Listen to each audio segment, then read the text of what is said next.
কবি, শিশু সাহিত্যিক জনাব সুলাইমান আহসানকে আমাদের সাহিত্য পদক যে নীতিমালা রয়েছে সেই নীতিমালা অনুযায়ী এই বছর আমরা তাকে সাহিত্য পদক প্রদান করছি। আজকের অনুষ্ঠানে আমরা অত্যন্ত আনন্দিত যে আমরা একজন দেশ বরেণ্য কবিকে পেয়েছি, যিনি সারা দেশব্যাপী এক নামে পরিচিত। তার আসল পরিচয় তিনি কবি। সম্প্রতি তিনি দৈনিক যুগান্তর পত্রিকার সম্পাদকের দায়িত্ব পালন করছেন।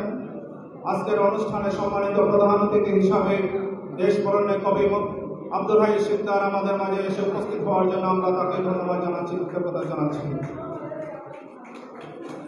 সম্মানিত সুধীজন, আজকের এই আয়োজনের বিশেষ অতিথি হিসাবে ইতিমধ্যে উপস্থিত হয়েছেন দেশের অন্যতম বিদ্যাপীঠ শাহজালাল বিজ্ঞান ও প্রযুক্তি বিশ্ববিদ্যালয়ের বাংলা বিভাগের বর্তমান বিভাগীয় প্রধান বিশিষ্ট গবেষক প্রফেসর ডক্টর মোহাম্মদ রেজাউল ইসলাম।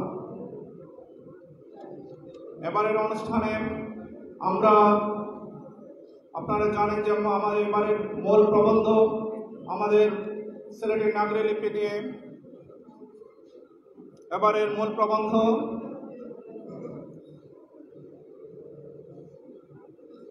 সাংস্কৃতিক স্বাতন্ত্র বিনির্মাণে নাগরী লিপির সিলেটি নাগরী লিপির ভূমিকা নিয়ে মূল প্রবন্ধ উপস্থাপন করবেন। মূল প্রবন্ধ পাঠ করবেন আমাদের সিলেটের বৃহত্তর সিলেটের কৃতি সন্তান, দেশের বিশিষ্ট গবেষক, লোক সংস্কৃতি গবেষক জনাব মুস্তাফা শেলে। আজকের অনুষ্ঠানে আমরা যার কাছে কৃতজ্ঞ, বাংলাদেশের এই মুসলিম সাহিত্য সংসদ যে ভাষা আন্দোলনের সূতিকাগার ছিল, সেই মুসলিম সাহিত্য সংসদের সম্মানিত সভাপতি, তিনি আজকের অনুষ্ঠানে সভাপতিত্ব করবেন আমাদের একান্ত শ্রদ্ধাজন অধ্যক্ষ মাসুদ খান। আমরা এ পর্যায়ে কেন্দ্রীয় মুসলিম সাহিত্য সংসদের সম্মানিত সভাপতি এবং সাধারণ সম্পাদককে অনুরোধ করব আজকের অনুষ্ঠানের সম্মানিত প্রধান অতিথি, বিশেষ অতিথি, প্রবন্ধকার এবং এই আয়োজনের আহ্বায়ক কবি কামাল তৈয়ব সহ অতিথিদেরকে নিয়ে আসার জন্য, মঞ্চে আসার জন্য সবাই অনুরোধ করছি। আমরা দেখতে পাচ্ছি আসন গ্রহণ করছেন আজকের অনুষ্ঠানের সম্মানিত প্রধান অতিথি, আজকের এই সাহিত্য পদকপ্রাপ্ত পুরস্কার ব্যক্তিত্ব কবি সুলাইমান আহসান, জনাব মুস্তাফা শেলে, প্রফেসর ডক্টর মোহাম্মদ রেজাউল ইসলাম এবং আমাদের সাহিত্য সংসদের সম্মানিত সভাপতি, সাধারণ সম্পাদক এবং অনুষ্ঠান বাস্তবায়ন কমিটির সম্মানিত আহ্বায়ক আসন গ্রহণ করছেন।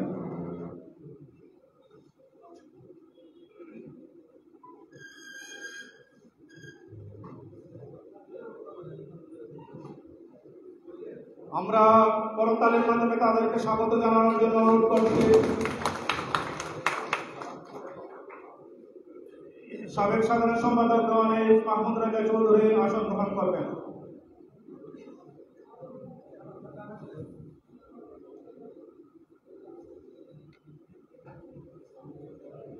সম্মানিত সুধীজন, আপনারা জানেন যে কেন্দ্রীয় মুসলিম সাহিত্য সংসদ 1937 সালে প্রতিষ্ঠার পর থেকে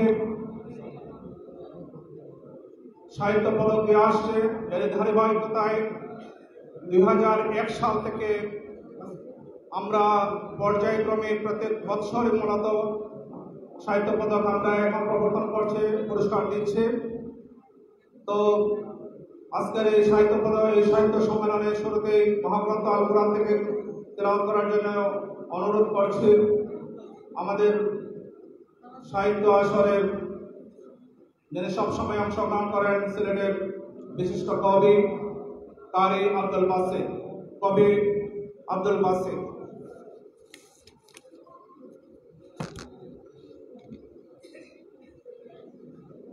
السلام عليكم ورحمة الله وبركاته. أعوذ بالله من الشيطان الرجيم. بسم الله الرحمن الرحيم.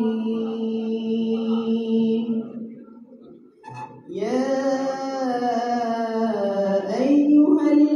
الذين آمنوا اتقوا الله ولتنظر نفس ما قدمت لغد واتقوا الله إن الله خبير بما تعملون ولا تكونوا كالذين نسوا الله فأنساهم أنفسهم أولئك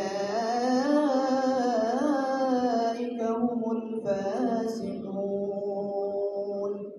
لا يستوي أصحاب النار وأصحاب الجنة أصحاب الجنة هم الفائزون إرشاد হচ্ছে আল্লাহ তাআলা বলছেন হে ঈমানদারগণ তোমরা আল্লাহকে ভয় করো এবং চিন্তা করো পরকালের জন্য কি প্রেরণ করছো এবং তোমরা আল্লাহকে ভয় করো নিশ্চয়ই আল্লাহ তোমাদের সব কার্য সম্পর্কে বিজ্ঞ আর তোমরা আল্লাহকে ভুলে যেও না যারা আল্লাহকে ভুলে যায় আল্লাহ তাদেরকে ভুলে যান এরাই হচ্ছে পাপাচারী জাহান্নামের অধিবাসী এবং জান্নাতের অধিবাসীরা সমান নয় নিশ্চয়ই যারা জান্নাতের অধিবাসী তারাই সফলকাম আসসালামু আলাইকুম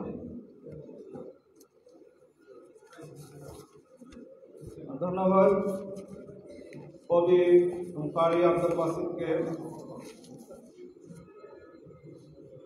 সম্মানিত সুধীজন, আমরা আজকের যে মূল প্রবন্ধ এটা অত্যন্ত গুরুত্বপূর্ণ আমাদের সিলেটের জন্য, এ কারণে যে এই সিলেটের নাগরী লিপি আমাদের একটা ঐতিহ্য। আজকে নাগরী লিপি নিয়ে দেশে এবং প্রবাসে গবেষণা হচ্ছে। সেই নাগরী লিপি নিয়ে একটি চমৎকার প্রবন্ধ লিখেছেন আমাদের একান্ত প্রিয়জন মোস্তফা সেলিম। তো আমরা সাহিত্য সম্মেলনে যে ছোট্ট একটি স্মারক বের করেছি, প্রকাশ করেছি, সেই স্মারকের এখন মরক উন্মোচন হবে। আমি আমাদের কার্যনির্বাহী কমিটির সম্মানিত সকল সদস্যদেরকে অনুরোধ করবো মঞ্চে আসার জন্য। এই মুহূর্তে আমরা আনুষ্ঠানিকভাবে আজকের এই স্মারক সাহিত্য সম্মেলন স্মারক আমরা উন্মোচন করছি। অতিথিদেরকেও অনুরোধ করবো 1 মিনিট দাঁড়িয়ে আমরা এই স্মারকের জন্য আমরা উদ্বোধনের করার সুযোগ করে দেব।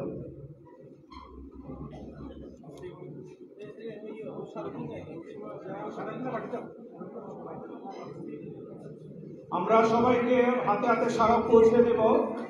এই সাহিত্য সম্মেলন উদযাপন উপকমিটির যে উপকমিটি রয়েছে সেই উপকমিটির আহ্বায়ক ছিলেন কবি কামাল তৈয়ব, সদস্য সচিব ছিলাম আমি মাহবুব ফেরদৌস, সদস্য ছিলেন কবি আব্দুল মুকিত তৌফিক, কবি নাজমুল আনসারী, ছড়াকার কামরুল আলম এবং কবি ইশরাক জাহান জেলি।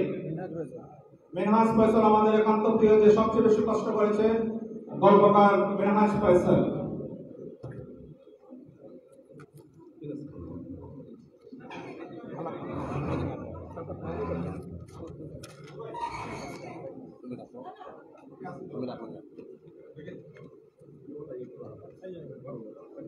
আমরা সবাইকে হাতে হাতে স্মারক পৌঁছে দেব। এই স্মারকের মূল প্রবন্ধটি রয়েছে।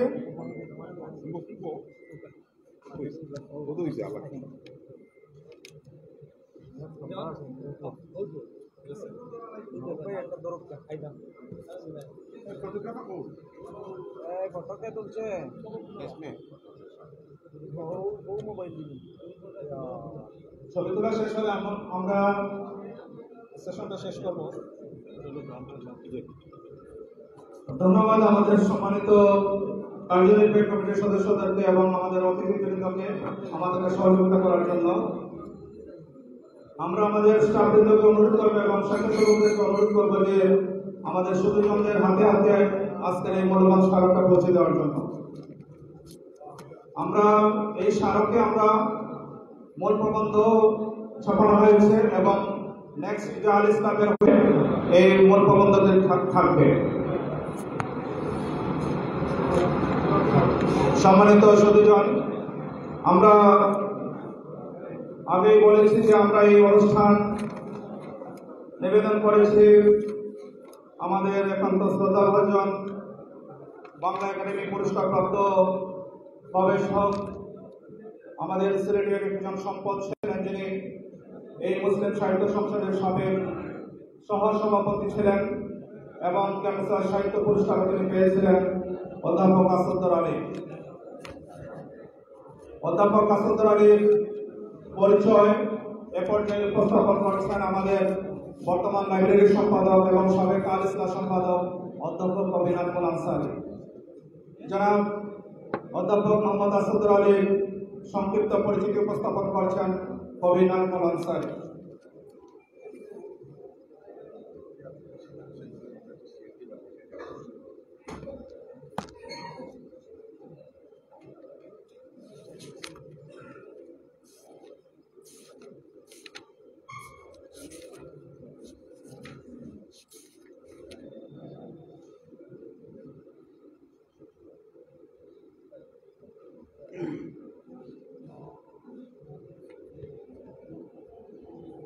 আসসালামু আলাইকুম।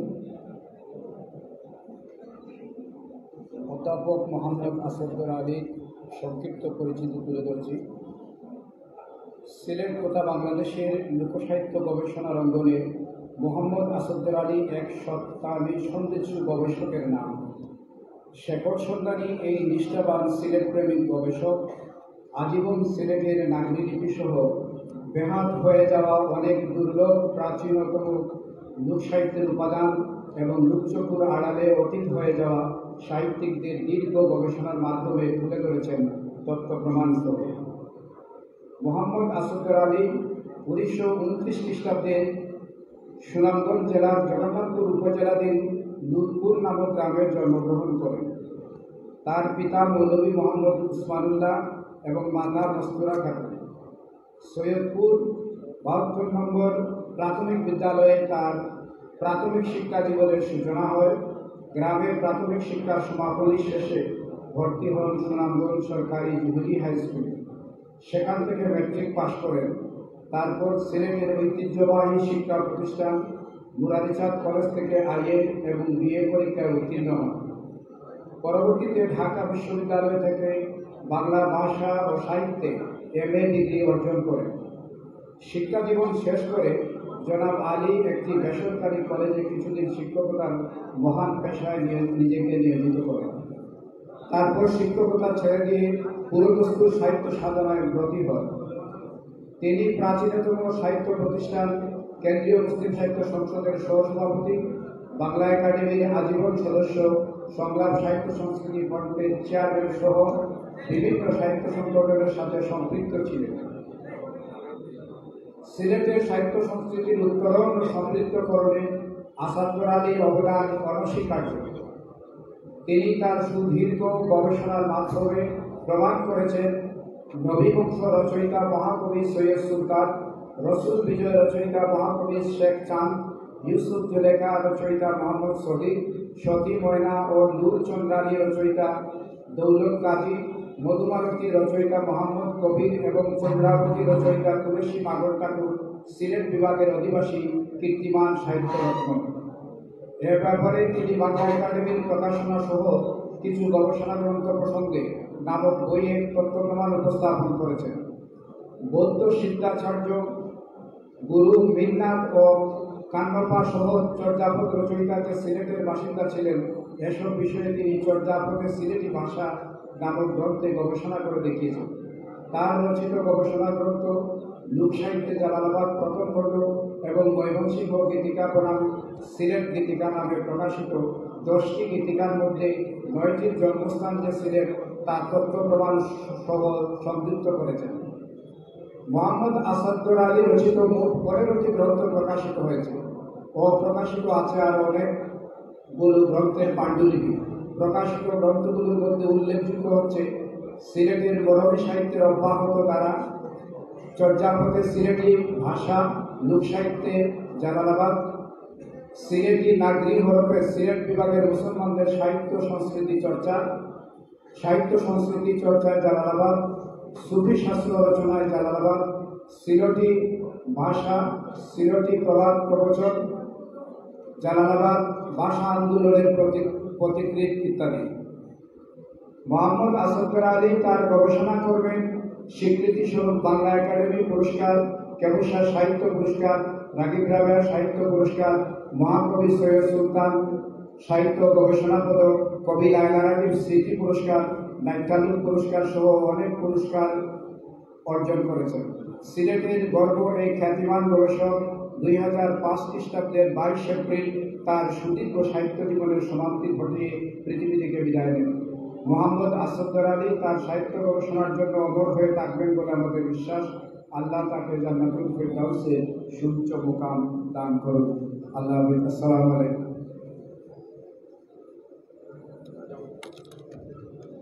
ধন্যবাদ অধ্যক্ষ কবি নাজমুল আনসারী। আমরা আমাদের অধ্যাপক মোহাম্মদ আসাদুর আলী সাহেবের সংক্ষিপ্ত জীবন এবং কর্ম নিয়ে আমরা শুনলাম। এ পর্যায়ে স্বাগত বক্তব্য নিয়ে আসার জন্য আমি অনুরোধ করছি এই সাহিত্য সম্মেলন বাস্তবায়ন উপকমিটির সম্মানিত আহ্বায়ক, কেন্দ্রীয় মুসলিম সাহিত্য সংসদের কার্যকরী পরিষদের অন্যতম সদস্য, বিশিষ্ট কবি কামাল তৈয়ব, অ্যাডভোকেট কবি কামাল তৈয়ব।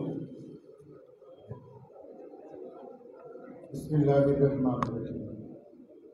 সম্মানিত সভাপতি, বর্ষিয়ান ব্যক্তিত্ব, ভাষা আন্দোলনের সৈনিক, কেন্দ্রীয় মুসলিম সাহিত্য সংসদের সভাপতি জনাব মাসুদ খান অধ্যক্ষ, মঞ্চে উপবিষ্ট দেশের বরেণ্য কবি, সাংবাদিক আব্দুল হাই শিকদার, আজকে যিনি সবচেয়ে আতিথ্য পাওয়ার ব্যক্তিত্ব, যাকে সম্মানিত করার জন্য আমরা আজকে বসেছি, সিলেটের কৃতি পুরুষ জনাব কবি সুলাইমান আহসান, এবং আরও যারা আজকের মূল প্রবন্ধকার, যিনি আজকে মূল প্রবন্ধ পরিবেশন করবেন, তিনিও সিলেটের কৃতি সন্তান, ঢাকা থেকে এসেছেন, মুস্তফা সেলিম, মঞ্চে উপবিষ্ট বরেণ্যজন কবি রাগিব হোসেন চৌধুরী সহ সবাইকে নাম উল্লেখ করে সুপ্রিয় সুধীজন, আসসালামু আলাইকুম ওয়া রাহমাতুল্লাহ। সিলেট সম্পর্কে যদি অত্যন্ত ছোট্ট করে বিশ্লেষণ করা যায়, তবে বলাই যায় সিলেট গোটা পৃথিবীর একটি ক্ষুদ্র সংস্করণ। এটি বহির্গত অর্থে যেমন, অন্তর্গত অর্থেও তেমনি সত্য। সভ্যতার নিরিখে সিলেট বৈশ্বিক সভ্যতার সূতিকাগার। সুদূর প্রাচীনকাল থেকে সিলেটে আগত নানা প্রান্তের নানা মানুষকে এই জনপদ আপন করে নিয়েছে অতিথি সুলভ প্রধান্যতায়। বাংলার অপর অঞ্চল যখন ব্রাহ্মণ শূন্য অনার্য ভূমি, তখন সিলেট ব্রাহ্মণ্য বসতিপূর্ণ অঞ্চল। ইনারা ভূমিপত্র ছিলেন না, এসেছেন নানা ঐতিহাসিক পরিক্রমায়।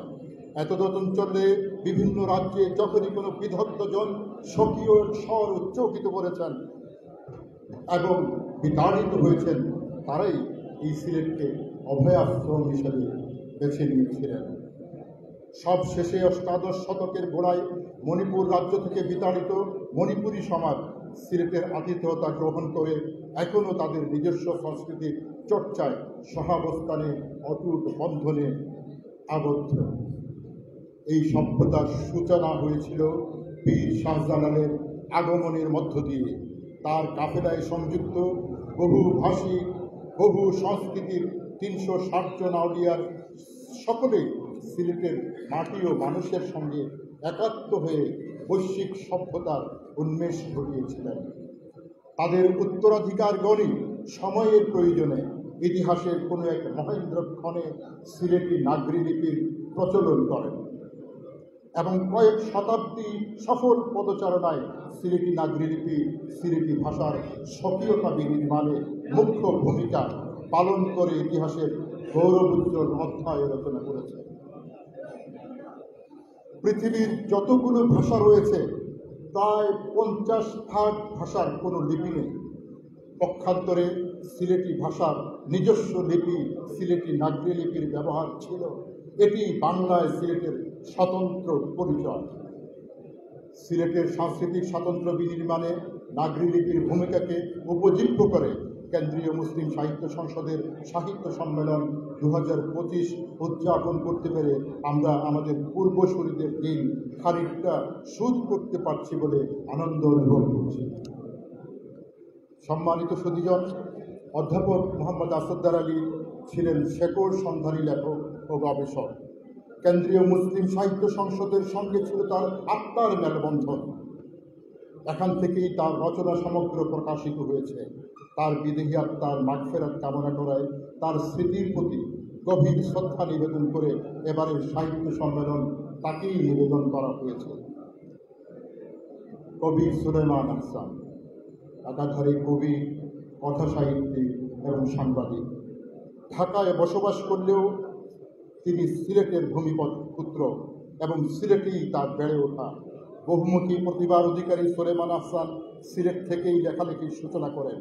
1985 সালে তার প্রথম কাব্য দাঁড়াও সকাল বিরূপতা প্রকাশের মাধ্যমে বাংলা সাহিত্যে আসন পাকাপোক্ত করে নেন। তারপর থেকে লিখে যাচ্ছেন অবিরত। তার মতো প্রতিভাধর গুণী ব্যক্তিকে কেমুসার সাহিত্য পদক 2025 প্রদান করতে পেরে আমরা গর্ববোধ করছি। সবশেষে আজকের এই আয়োজন সফল করার ক্ষেত্রে বিশেষ করে আমাদের কার্যনির্বাহী পরিষদের বিজ্ঞজন এবং আমার সঙ্গীয় উপকমিটির সকল সদস্য, আমি নাম মেনশন করে আমি সময় যাপন করতে চাচ্ছি না, সবার আক্রান্ত পরিশ্রমে দিন রাতের খাটুনিতে এই ধরনের একটি প্রোগ্রাম আমরা করতে পেরেছি। আমি সবাইকে আন্তরিকভাবে মোবারকবাদ জ্ঞাপন করছি। আপনাদের সবাইকে ধন্যবাদ।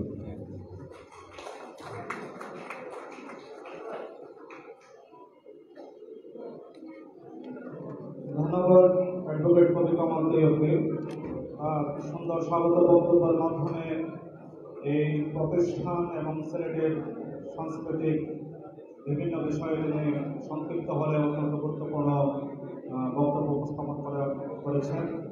সম্মানিত সুধীজন, আপনারা জানেন যে মুসলিম সাহিত্য সংসদ 1936 সালে প্রতিষ্ঠা হওয়ার পর থেকে প্রথম সাহিত্য সম্মেলন করে 1938 সালে।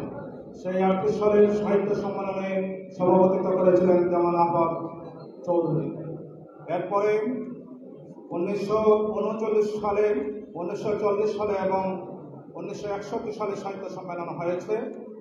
পরবর্তীতে 2001 সাল থেকে বর্তমান পর্যন্ত 2025 সাল পর্যন্ত আমরা চেষ্টা করে যাচ্ছি, মুসলিম সাহিত্য সংসদ চেষ্টা করে যাচ্ছে সাহিত্য সম্মেলন করার এবং আমরা সাহিত্য পদক দেওয়ার আমরা চেষ্টা করে যাচ্ছি। গত বছর আমরা একসাথে 6 বছর সাহিত্য সম্মেলন হয়নি। মূলত সাহিত্য সংসদের প্রাণী হচ্ছে সাহিত্য পদক প্রদান, তরুণ সাহিত্য পুরস্কার প্রদান এবং সাহিত্য আসর পরিচালনা। আমরা গত বছর একসাথে 6 জনকে 6 বছরের জন্য সাহিত্য পদকে ভূষিত করেছিলাম। এবছর আমরা সাহিত্য পদকে ভূষিত করছি আমাদের একান্তের প্রিয়জন শ্রদ্ধাভাজন সুলেমান আহসানকে। সম্মানিত সুধীজন, এই পর্যায়ে শুভেচ্ছা বক্তব্য রাখার জন্য অনুরোধ করছি কেন্দ্রীয় মুসলিম সাহিত্য সংসদের সাবেক সাধারণ সম্পাদক, বর্তমান কার্যনির্বাহী কমিটির সদস্য জওয়ান এইচ মাহমুদ রেজা চৌধুরী। সংক্ষিপ্ত শুভেচ্ছা বক্তব্য নিয়ে আসছেন জওয়ান এইচ মাহমুদ রেজা চৌধুরী।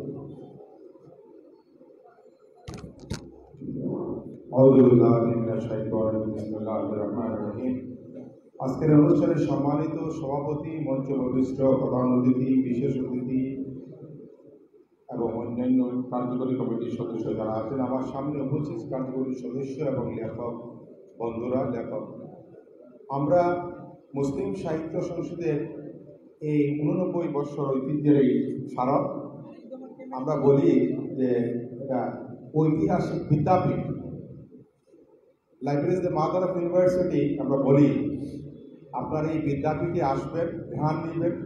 সেই প্রেক্ষাপটে এই মুসলিম সাহিত্য সংসদ প্রায় 1934 সালে শুরু হয়েছিল। সেটা এখনো চলমান। আর সেটার মুখপত্র ছিল আল ইসলাম, যেটা 1932 সালে শুরু হয়েছিল। মোহাম্মদ নুরুল হক সাহেব শুরু করেছিলেন। পরবর্তী উনি মুসলিম সাহিত্য সংসদের কাছে এটা দায়িত্ব দিয়ে দিয়েছেন, এটা মুসলিম সাহিত্য সংসদ সম্পাদনা করবে, এটা প্রকাশ করবে। আমরা অবগতের জন্য বলছি, মুসলিম সাহিত্যের ধারাবাহিক একটা সাহিত্য আসর হয়, সাহিত্য পদক হয় এবং বিভিন্ন ইভেন্টে বছর 5-7টা ইভেন্টে বিভিন্ন প্রোগ্রাম। আমরা আশা রাখি এখানে গার্জিয়ান যারা আছেন এই ঐতিহাসিক স্মারকের সদস্য হিসাবে এখানে গার্জিয়ান যারা প্রতিটা ছেলে মেয়েদেরকে সদস্য করে প্রাণবন্ধ করেন এবং দেখারকে সুযোগ করে দিবেন। আপনারা যদি আপনার ছেলেকে এই আলোর মধ্যে নিবেদিত না করেন তবে অন্ধকারে তো সে হাঁটতে পারবে না। দয়া করে সেই আশাবাদ ব্যক্ত করে সকলের সুস্বাস্থ্য এবং দীর্ঘায়ু কামনা করে এই ঐতিহাসিক এই ঐতিহ্য যেন আমরা সকলে ধরে রাখতে পারি, সকলের আশাবাদ ব্যক্ত করে এবং সকলের সুস্বাস্থ্য এবং দীর্ঘায়ু কামনা করে আমার বক্তব্য। আসসালামু আলাইকুম ওয়া রাহমাতুল্লাহি ওয়া বারাকাতুহু। ধন্যবাদ দেওয়ান এইচ মোহাম্মদ রাবেদ চৌধুরী। সম্মানিত সতীগণ, জাস্ট আপনাদের অবগতির জন্য বলছি 2001 সালে আমরা সাহিত্য পদক দিয়েছি অধ্যাপক শাহেদ আলীকে, 2002 সালে দিয়েছে সাহিত্যিক সৈয়দ শামসুল ইসলামকে, 2004 সালে দিয়েছে অধ্যাপক আসাদুর আলীকে, 2006 সালে দিয়েছি গবেষক সৈয়দ মুস্তাফা কামাল, 2008 সালে ডক্টর গোলাম কাদের, 2010 সালে শিক্ষাবিদ গবেষক প্রফেসর মোহাম্মদ আব্দুল আজিজ, 2013 সালে সাংবাদিক বীর মুক্তিযোদ্ধা সালেহ চৌধুরী, 2016 সালে কবি ফাজল করিম, 2018 সালে কবি প্রফেসর কবি নৃপেন্দ্রলাল দাস এবং 2019 এবং থেকে 2024 সাল পর্যন্ত আমরা একত্রে 6 জনকে পুরস্কার দিয়েছি। তারা হলেন কবি রাবিব হোসেন চৌধুরী, আব্দুল হামিদ মানিক, আমিনা আফতাব, মুকুল চৌধুরী, মেয়ের লিয়াকত আলী এবং শাকুর মজিদ। সম্মানিত সতীজন, এ পর্যায়ে কেন্দ্রীয় মুসলিম সাহিত্য সংসদের পক্ষ থেকে বক্তব্য নিয়ে আসছেন কেন্দ্রীয় মুসলিম সংসদের বর্তমান সাধারণ সম্পাদক, বিশিষ্ট গল্পকার, সাংবাদিক, লেখক সেলিম আউয়াল। বক্তব্য নিয়ে আসছেন গল্পকার সেলিম আউয়াল।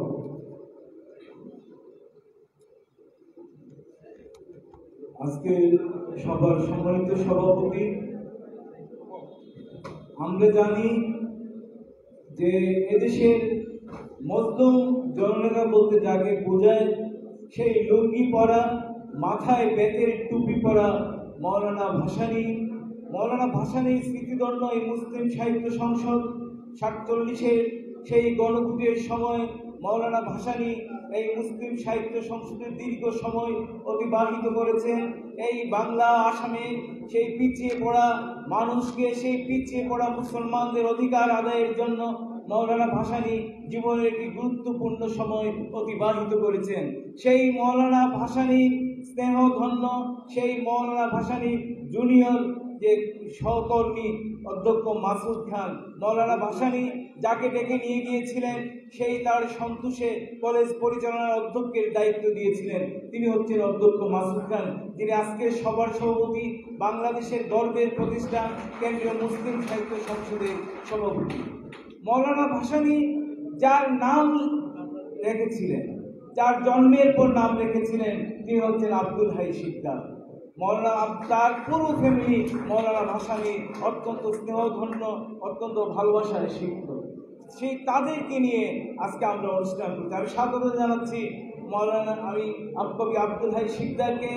আমরা অত্যন্ত সৌভাগ্যবান যে আজকে কবি আব্দুল হাই শিকদারকে নিয়ে সভা করতে পারছি, কিন্তু মাত্র 2 বছর আগে এমন দিন গিয়েছিল যে আব্দুল হাই শিকদারকে নিয়ে প্রধান অতিথি করে সভা করার আমরা চিন্তাই করতে পারতাম না।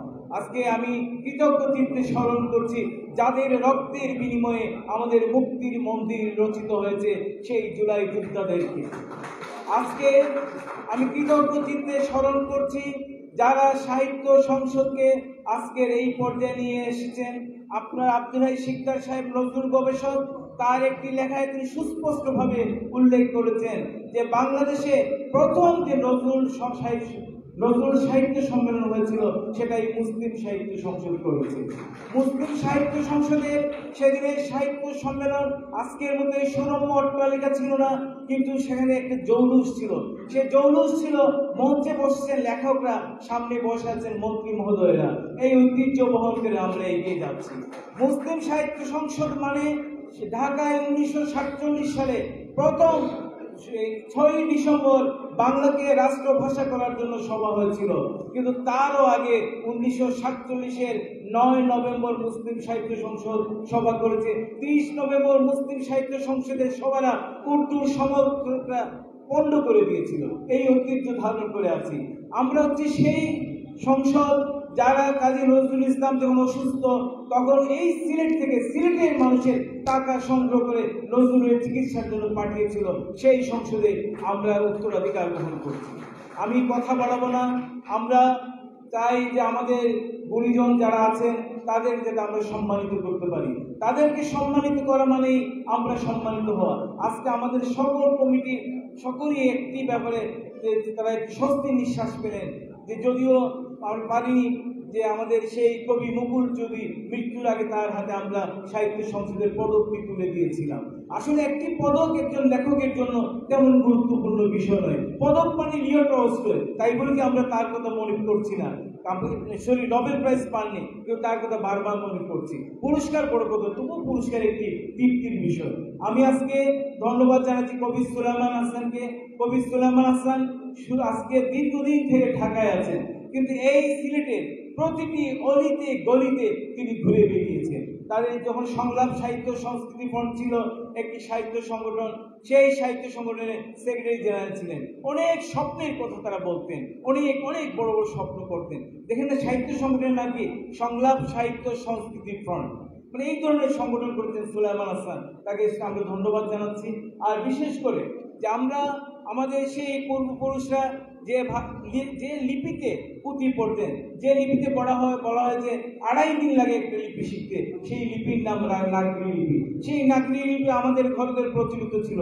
আমাদের অনেক নিরক্ষর মানুষ যারা বাংলা পড়তে পারতেন না, তারা একটু হালতুন নবী পুঁথি পড়তে পারতেন। গ্রামে সেই শীতের দিনে, শীতের রাতে, গ্রীষ্মের রাতে বা শীতের রাতে উঠানে পাটি বিছিয়ে যে সুর করে পুঁথি পড়া হতো, সেই হালতুন নবী। আমাদের এটা আশ্চর্য ব্যাপার, এই যে হালতুন নবী যে লেখা হচ্ছে নাগরি লিপিতে, এই নাগরি লিপির উদ্ভব হয়েছে সিলেটে। এই নাগরি লিপিতে অনেক ছাপাখানা হয়েছে, ক্যালকাটায় পর্যন্ত ছাপাখানা হয়েছে। এত সমৃদ্ধ লিপি, সেই সমৃদ্ধ লিপি আস্তে আস্তে হারিয়ে যাচ্ছিল। এরপর আমরা স্মরণ করি যে নাগরি লিপি নিয়ে 3টা PhD হয়েছে।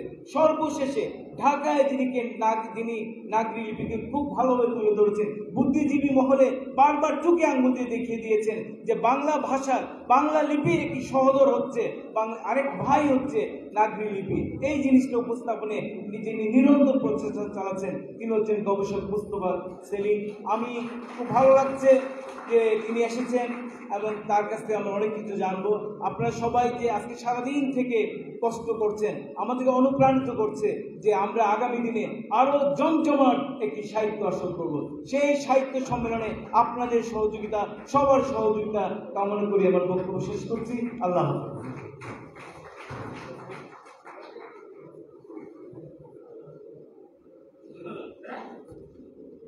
ধন্যবাদ আমাদের সুযোগ্য সাধারণ সম্পাদক, সিলেটের অত্যন্ত পরিচিত মুখ, অত্যন্ত প্রিয়জন গল্পকার সাংবাদিক সলিম আহমদকে। তিনি অত্যন্ত ইনফরমেটিভ বক্তব্য দেওয়ার জন্য আমরা তাকে শুভেচ্ছা জানাচ্ছি, অভিনন্দন জানাচ্ছি।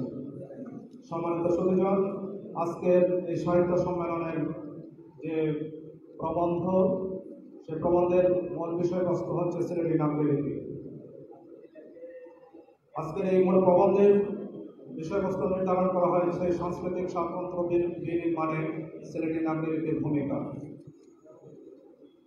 এই নাগরি লিপি নিয়ে যিনি আমাদের আজকের মূল প্রবন্ধকার, বিশিষ্ট নাগরি লিপিবিদ এবং লোক সংস্কৃতি গবেষক, আমাদেরই সন্তান, আমাদের বৃহত্তর সিলেটের সন্তান। যদিও তিনি ঢাকায় থাকেন, ঢাকা কেন্দ্রিক তার জীবনযাপন হলেও তিনি সিলেট নিয়ে ভাবেন, দেশকে নিয়ে তিনি ভাবেন, দেশের ঐতিহ্যকে নিয়ে তিনি ভাবেন। আমাদের একান্ত প্রিয়জন মুস্তফা সেলিম। আজকের এই প্রবন্ধ অত্যন্ত দীর্ঘ, প্রায় 3 প্রবন্ধ। আমরা যেহেতু সবাইকে হাতে হাতে দিয়েছি, আমরা মনে করছি যে এটা গণিত বলে আমরা গণ্য করছি। তিনি মূল প্রবন্ধ হয়তো তিনি পুরোটা করতে পারবেন না, যেহেতু আমাদের প্রধান অতিথি রাত্রে ফ্লাইটে ঢাকায় চলে যাবেন। আমরা মোস্তফা সেলিম ভাইকে অনুরোধ করবো তার এই মূল্যবান প্রবন্ধ সারসংক্ষেপ তিনি আমাদের মাঝে তুলে ধরবেন। আসছেন আমাদের মাহমুদ ভাই, বলছেন যে আমার এলাকার লোক, মৌলভীবাজার জেলার বড়লেখা উপজেলার একটি সন্তান যারা মোস্তফা সেলিম। আমাকে খুব সংক্ষেপে বলতে হবে, এর জন্য আমি মঞ্চে যারা বসে আছেন, আমার শিক্ষক এখানে সামনে বসে আছেন, আমার বন্ধু শ্রদ্ধেয়জন, নানা মানুষজন এখানে আজকে উপস্থিত হয়েছে, সবার প্রতি আমি বিনম্র শ্রদ্ধা রেখে আমার কথাগুলো শুরু করছি। এই প্রবন্ধ প্রায় 31 পৃষ্ঠা একটি প্রবন্ধ। এই প্রবন্ধের শিরোনাম হচ্ছে সিলেটের সাংস্কৃতিক স্বাতন্ত্র বিনির্মাণে সিলেটি নাগরিকদের ভূমিকা। সিলেট সাংস্কৃতিকভাবে এই উপমহাদেশের একটি বিশিষ্ট জায়গা। বলতে গেলে সিলেটের যে সাংস্কৃতিক বৈচিত্র্য এবং ঐশ্বর্য গোটা পৃথিবীতে তার সমকক্ষ এত ক্ষুদ্রাঞ্চল আর দ্বিতীয়টি নেই। সেই বিষয়টি উপস্থাপনের পরিপ্রেক্ষিত অনেক দীর্ঘ, প্রায় এই পরিপ্রেক্ষিত প্রায় 4000 বছর পুরাতন। 4000 বছর আগে সিলেটে ঋগ্বেদে আমরা দেখি যে 4000 বছর আগে এই সিলেট অস্তিত্ব ছিল। এই 4000 বছর থেকে অন্তত 2500 বছর 3000 বছর আগে যে সিলেট তার অস্তিত্বমান ছিল সেটি আমরা পাণিনির ব্যাকরণ গ্রন্থ অষ্টধায়ীতে দেখি। পাণিনি সংস্কৃত ভাষায় এই ব্যাকরণটি লিখেছিলেন এবং সেই ব্যাকরণে সিলেটকে তিনি সৌরম্য দেশ বলে অভিহিত করেছিলেন। আর তিনি বিশেষভাবে সিলেটের নারীদের প্রশংসা করেছিলেন, রূপের প্রশংসা। শিল্পীরা কবিরা যারা রূপের প্রশংসা করে সেই রূপের প্রশংসাই করেছিলেন। তিনি বলেছিলেন সিলেটি রমণীরা বিশেষ সুন্দরী। এটি হচ্ছে তার বিশেষ মন্তব্য, ব্যাকরণের বইতে তারা মন্তব্য করেছিলেন। সেই 2500 বছর 3000 বছর থেকে বাহিত হয়ে আজকের সিলেট অবধি সিলেট যে পরিক্রমাটি পাড়ি দিল সেই পরিক্রমাটি অনেক দীর্ঘ। এই যে জায়গায় দাঁড়িয়ে কথা বলছি এর ইতিহাসটা যদি আমরা এই শুধু 1936 সাল থেকে 2025 আমরা দেখি, আমরা দেখব যে এখানে 1936 সালে কেন্দ্রীয় মুসলিম সাহিত্য সংসদের প্রতিষ্ঠা হয়, কিন্তু তার 1 বছর আগে সেখানে শ্রীহট্টীয় সাহিত্য সম্মেলনের প্রতিষ্ঠা হয়। শ্রীহট্টীয় সাহিত্য সম্মেলনী এবং কেন্দ্রীয় মুসলিম সাহিত্য সংসদ যুগপৎভাবে সিলেটের মানুষকে রেখে কাজ করেছে। এই অঞ্চলের সিলেটের সুরমার ওপারে যেমন চৈতন্য ছিলেন, এই পারে ছিলেন আমাদের তাপস কবর হযরত শাহজালাল। এই যে ধর্মীয় দর্শন, ধর্মীয় চিন্তা এবং হাজার বছরের এখানকার যে সাংস্কৃতিক, এখানে যে পৃথিবীর নানা প্রান্ত থেকে এই জায়গায় মানুষ নানা জাতি গোষ্ঠী নিগোষ্ঠী এসে বসবাস করেছিলেন, সেই নিগোষ্ঠীর যে সম্মিলন, সেই সম্মিলনটি অত্যন্ত অপূর্ব।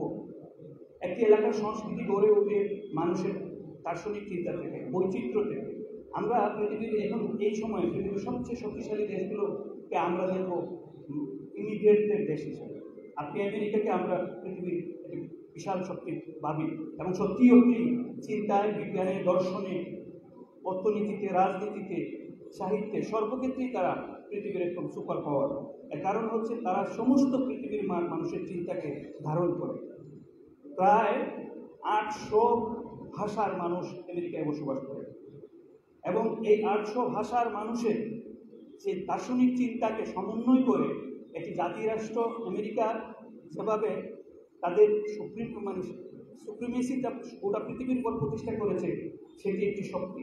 ভাষা হচ্ছে এমন একটি শক্তি যে শক্তির মধ্যে দিয়ে মানুষ পরম্পরা তৈরি করে। সেই পরম্পরার সাথে মানুষের হাজার বছরের চিন্তার সাথে বর্তমান এবং ভবিষ্যতের একটি যুগসূত্র তৈরি হয়। সিলেটের মানুষ ভাষায়, সংস্কৃতিতে অনন্য ছিলেন। বাংলাদেশের যে দুজন বিশিষ্ট মানুষকে বহু ভাষাবিদ হিসেবে আখ্যাত করা হয়, তার একজন সৈয়দ মুস্তফা আলী, অন্যজন ডক্টর মোহাম্মদ শহীদুল্লাহ। এই সিলেটের মানুষ 6টি ভাষায় কথা বলতে পারতেন। এখন সিলেটের মানুষ 100 ভাষায় কথা বলতে পারে, 1000 ভাষায় কথা বলতে পারে। সিলেটের মানুষ একটা সময় সমস্ত পৃথিবীর মানুষ সিলেটে এসেছিলেন এবং এখন সিলেটের মানুষ সমস্ত পৃথিবীতে বিস্তৃত হয়েছে। সিলেটের মানুষ যখন পৃথিবীতে বিস্তৃত হচ্ছে, তার ভাষাকে নিয়ে যাচ্ছেন আর তারা ওই দেশের ভাষাকে গ্রহণ করছে। সিলেটের মানুষ যে অগ্রসর চিন্তার মানুষ, জওহরলাল নেহেরু তার একটি বক্তৃতায় বলেছিলেন, Sylhet is Bengal but with some difference. এই ডিফারেন্সটাই হচ্ছে বাংলার অন্যান্য অঞ্চলের থেকে, বাংলার অন্য জনগোষ্ঠী থেকে সিলেটেরকে স্বাতন্ত্র্যময় করেছে। এই স্বাতন্ত্র্যময় করার পিছনে একটি বিশেষ প্রেক্ষিত ছিল সিলেটি নাগরিলিপি। সিলেটের মানুষ নাগরিলিপি প্রবর্তনা এখানে হবে কেন, তার প্রেক্ষিতটা বোঝার জন্য আমাদেরকে বুঝতে হবে যে এখানের মানুষ আরবি, ফার্সি, উর্দু, ইংরেজি, সংস্কৃত, বাংলা এবং সিলেটি বাংলা, এই এতগুলো ভাষায় এই অঞ্চলের মানুষ কথা বলতেন। আমাদের এখানকার সোহেলে এমন হযরত শাহজালালের প্রথম যে ফার্সি জীবনী গ্রন্থটি, এটি ফার্সিতে লেখা, সোহেল আহমদ। আপনি উর্দুতে লেখা আইন হিন্দ, হামিদ বক্ত মজুমদার যে বইটি লিখেছে এই ভারতবর্ষের ইতিহাস, এটা উর্দুতে লেখা। আমাদের এই অঞ্চলের মানুষকে বুঝতে হবে যে এখানে মুস্তফা আলীর জন্ম হয় কেন, এই বহু ভাষাবিদ মানুষ অন্যত্র জন্মান না কেন। কারণ এই ভূমিতে সেই চর্চাটা আমাদের শত শত বছর থেকে এখানে এই চর্চাটি অব্যাহত ছিল।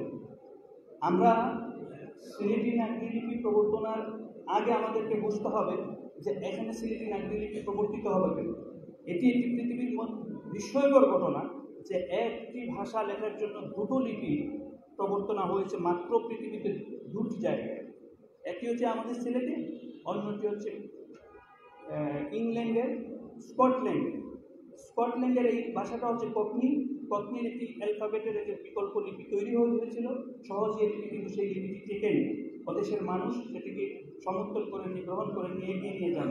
কিন্তু সিলেট অঞ্চলে প্রায় 600 বছর আগে বাংলা ভাষা যখন প্রাথমিক যুগে, সেই সময়ে বাংলা ভাষার সাথে একটি বিকল্প বর্ণমালা এই অঞ্চলের মানুষ প্রবর্তন করেছে। এই অঞ্চলের মানুষের ভাষা চেতনা যে কত উচ্চাঙ্গের সেটি হচ্ছে তার একটি নমুনা। 600 বছর আগে তারা এই ভাষার বাংলা বর্ণমালার সংস্কার করেছিলেন। আমরা এখন দেখব যে 1961 সালে অধ্যাপক মোফাজ্জল হায়দার চৌধুরী, শহীদ বুদ্ধিজীবী, তিনি একটি বই লিখেছিলেন বাংলা ভাষার বানান সংস্কার। এবার ডক্টর প্রফুল্ল পান, ভারতীয় একজন ভাষাবিদ, তিনি লিখছেন বাংলা বর্ণমালার সংস্কার হওয়া উচিত। কারণ বাংলা বর্ণমালাটি হচ্ছে সংস্কৃত থেকে সংস্কৃতের অনুকরণের তৈরি, এবং এটি সংস্কৃতের অনুকরণের তৈরি বলে এটি বেশ জটিল একটি বর্ণমালা। আপনারা দেখবেন যে পৃথিবীতে লিঙ্গুয়া ফ্রাঙ্কা বা সংযোগ ভাষা হিসেবে যে ভাষাগুলো প্রতিষ্ঠিত, সেটি হচ্ছে সবচেয়ে বড় সংযোগ ভাষা হচ্ছে ইংরেজি।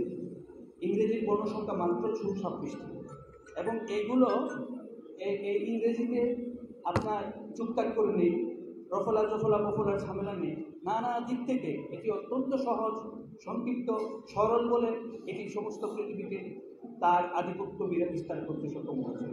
কিন্তু আপনি আরবি ভাষাটি দেখবেন, আরবি বর্ণমালা সংখ্যা 30। আরবি কিন্তু পৃথিবীর অন্যতম একটা লিঙ্গুয়া ফ্রাঙ্কা, সংযোগ ভাষা। এই সংযোগ ভাষার আরবিতে বর্ণমালাটি অত্যন্ত সহজ। যখন 14 শতাব্দীতে এখানে শাহজালালের সহচররা আসলেন, শাহজালাল আসলেন, তারা আরব ভূমি থেকে এসেছেন।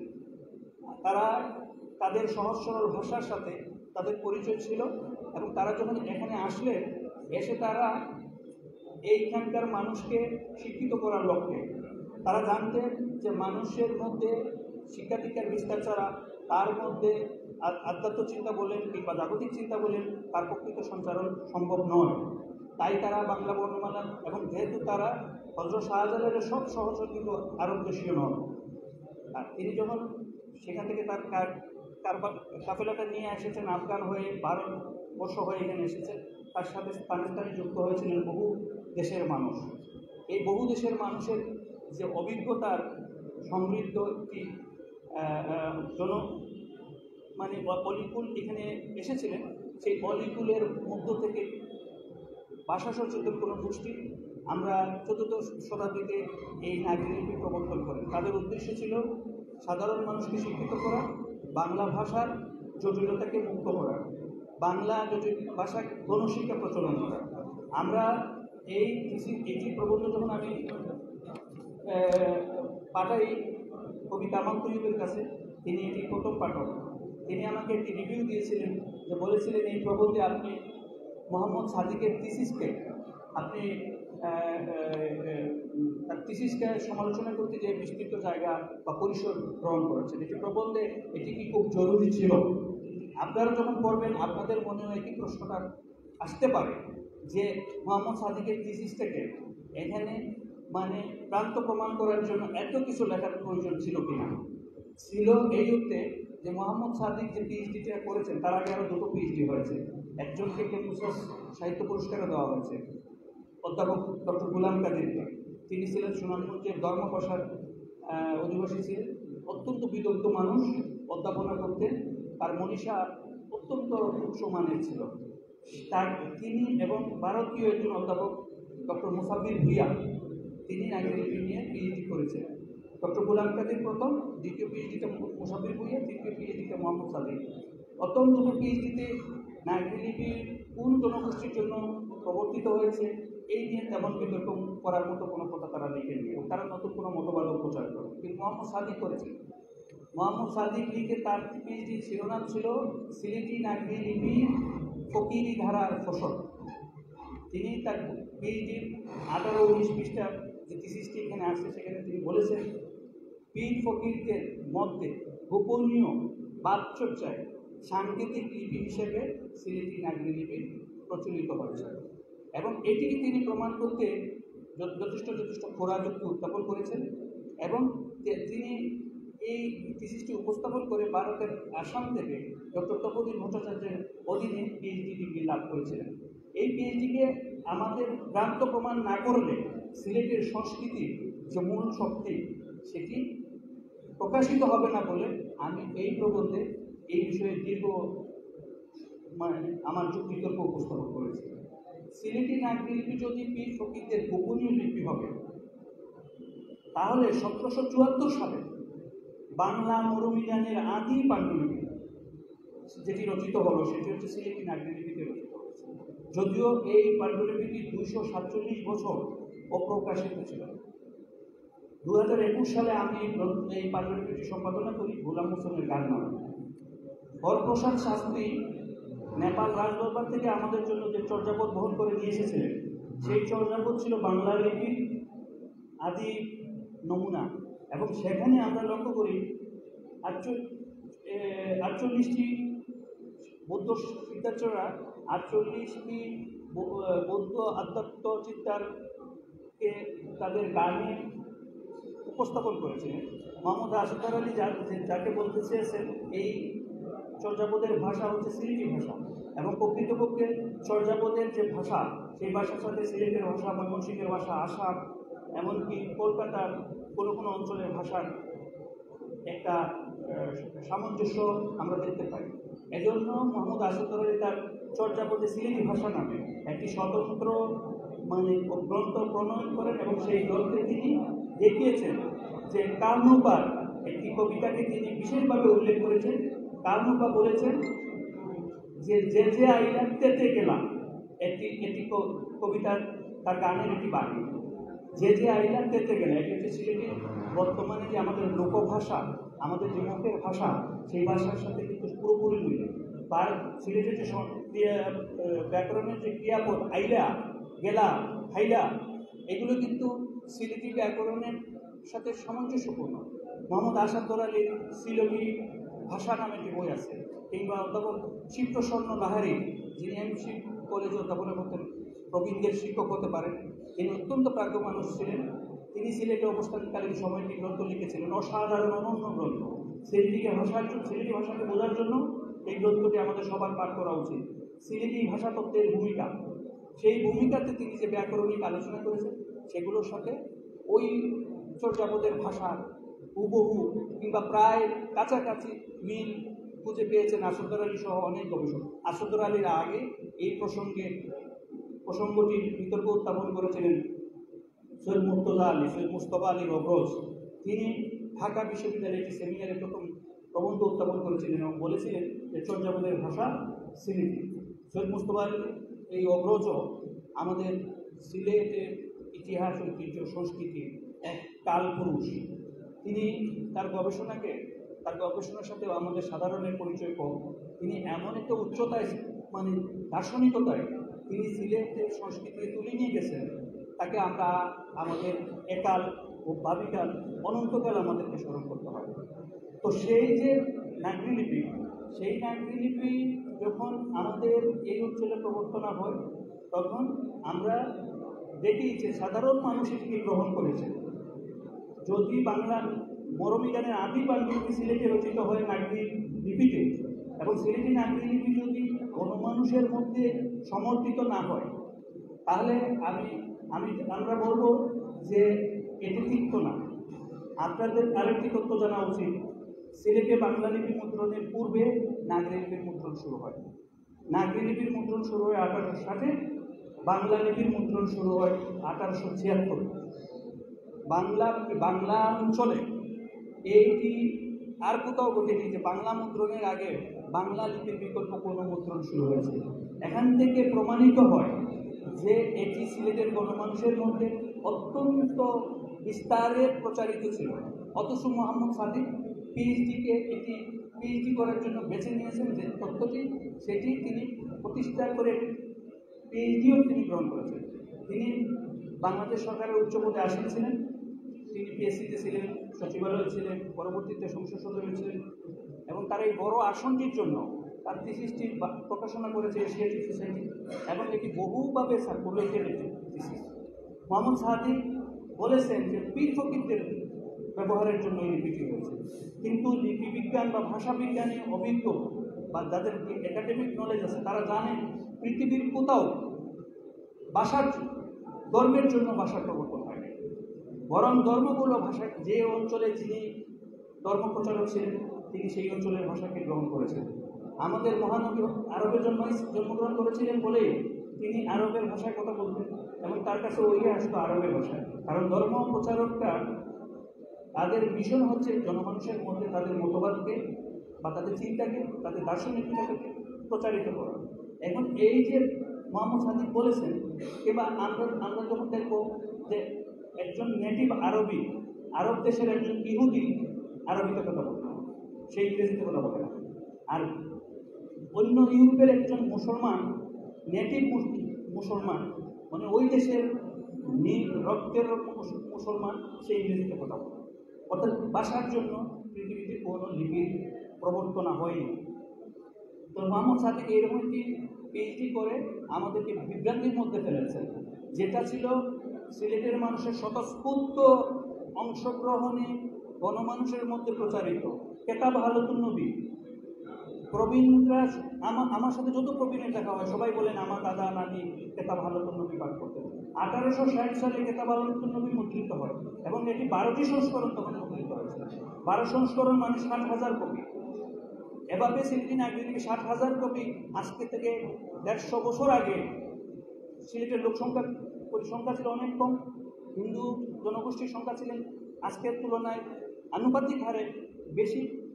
এখন এখানে হয়তো সেটি মুসলমান জনগোষ্ঠী 80 হলে অন্য ধর্মাবলম্বী 20 হবে, কিন্তু তখন প্রায় কাছাকাছি ছিলেন।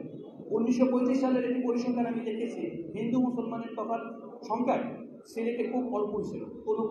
কোনো জেলায় মুসলমান এগিয়েছিলেন সংখ্যায়, কোনো জেলায় হিন্দুরা এগিয়েছিলেন সংখ্যায়, এমনই মানে ভারসাম্যপূর্ণ ছিল।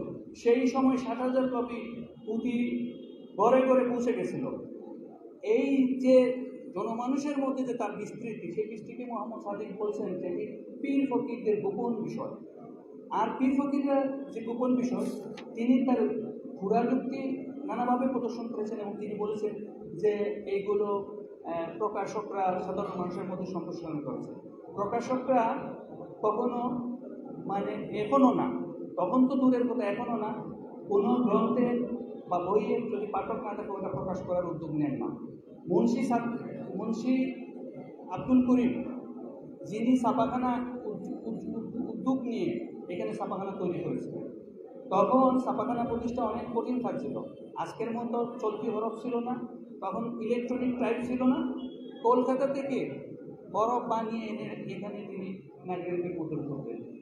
এই আলোচনা অনেক বিস্তারে করা যাবে। আমি জানি যে অন্যান্য অতিথিরা এখানে আসেন, আমি আপনাদেরকে অনুরোধ করব এই প্রবন্ধটা আগার প্রশ্ন আপনারা পড়বেন।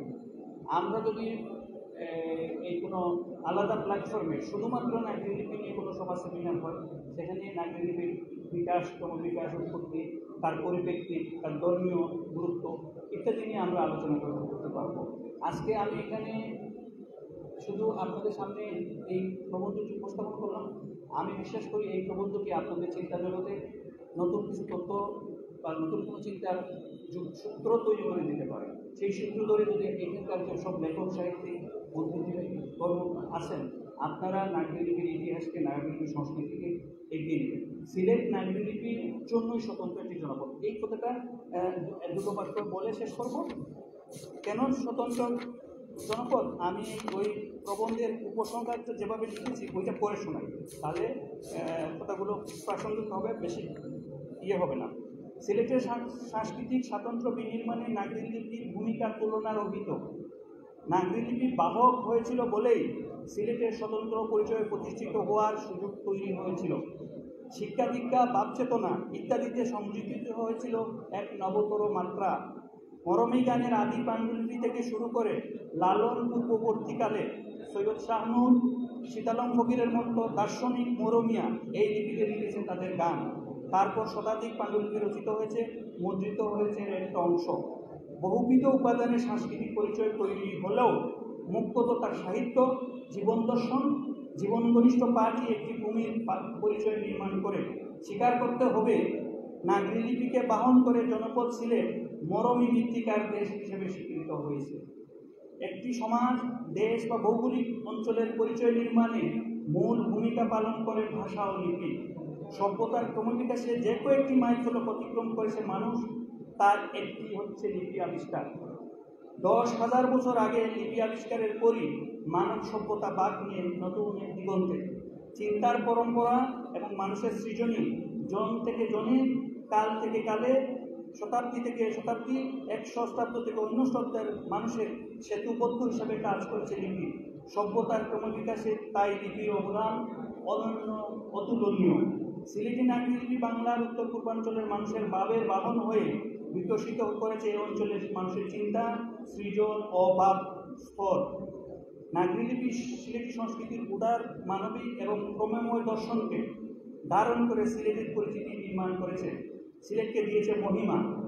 এই লিপি আবিষ্কার ও চর্চার মধ্যে দিয়ে বাংলার একটি অঞ্চল হয়েও সিলেট এক স্বতন্ত্র সংস্কৃতির জনভূমি হিসেবে তারা আত্মপরিচয় রচনা করেছে। নাগরিক লিপি এ কারণেই সিলেটের সাংস্কৃতিক স্বাতন্ত্র্য নির্মাণে অসাধারণ। আমাদের বহু ফকির এই সাধারণ মানুষের প্রতি নাগরিক লিপি না হলে সেগুলো সংরক্ষিত হতো না। বাংলার, আপনারা জানবেন এই তথ্য, আবারও বলি, বাংলার মরমী গানের আদি পাণ্ডুলিপি রচিত হয়েছে এই সিলেটে 1774 গোলাম হোসেন, যিনি 1694 সালে জন্মগ্রহণ করেছেন। এই তথ্যটি আবিষ্কারের পর বাংলা মরমী গানের ইতিহাস নতুনভাবে রচিত হচ্ছে।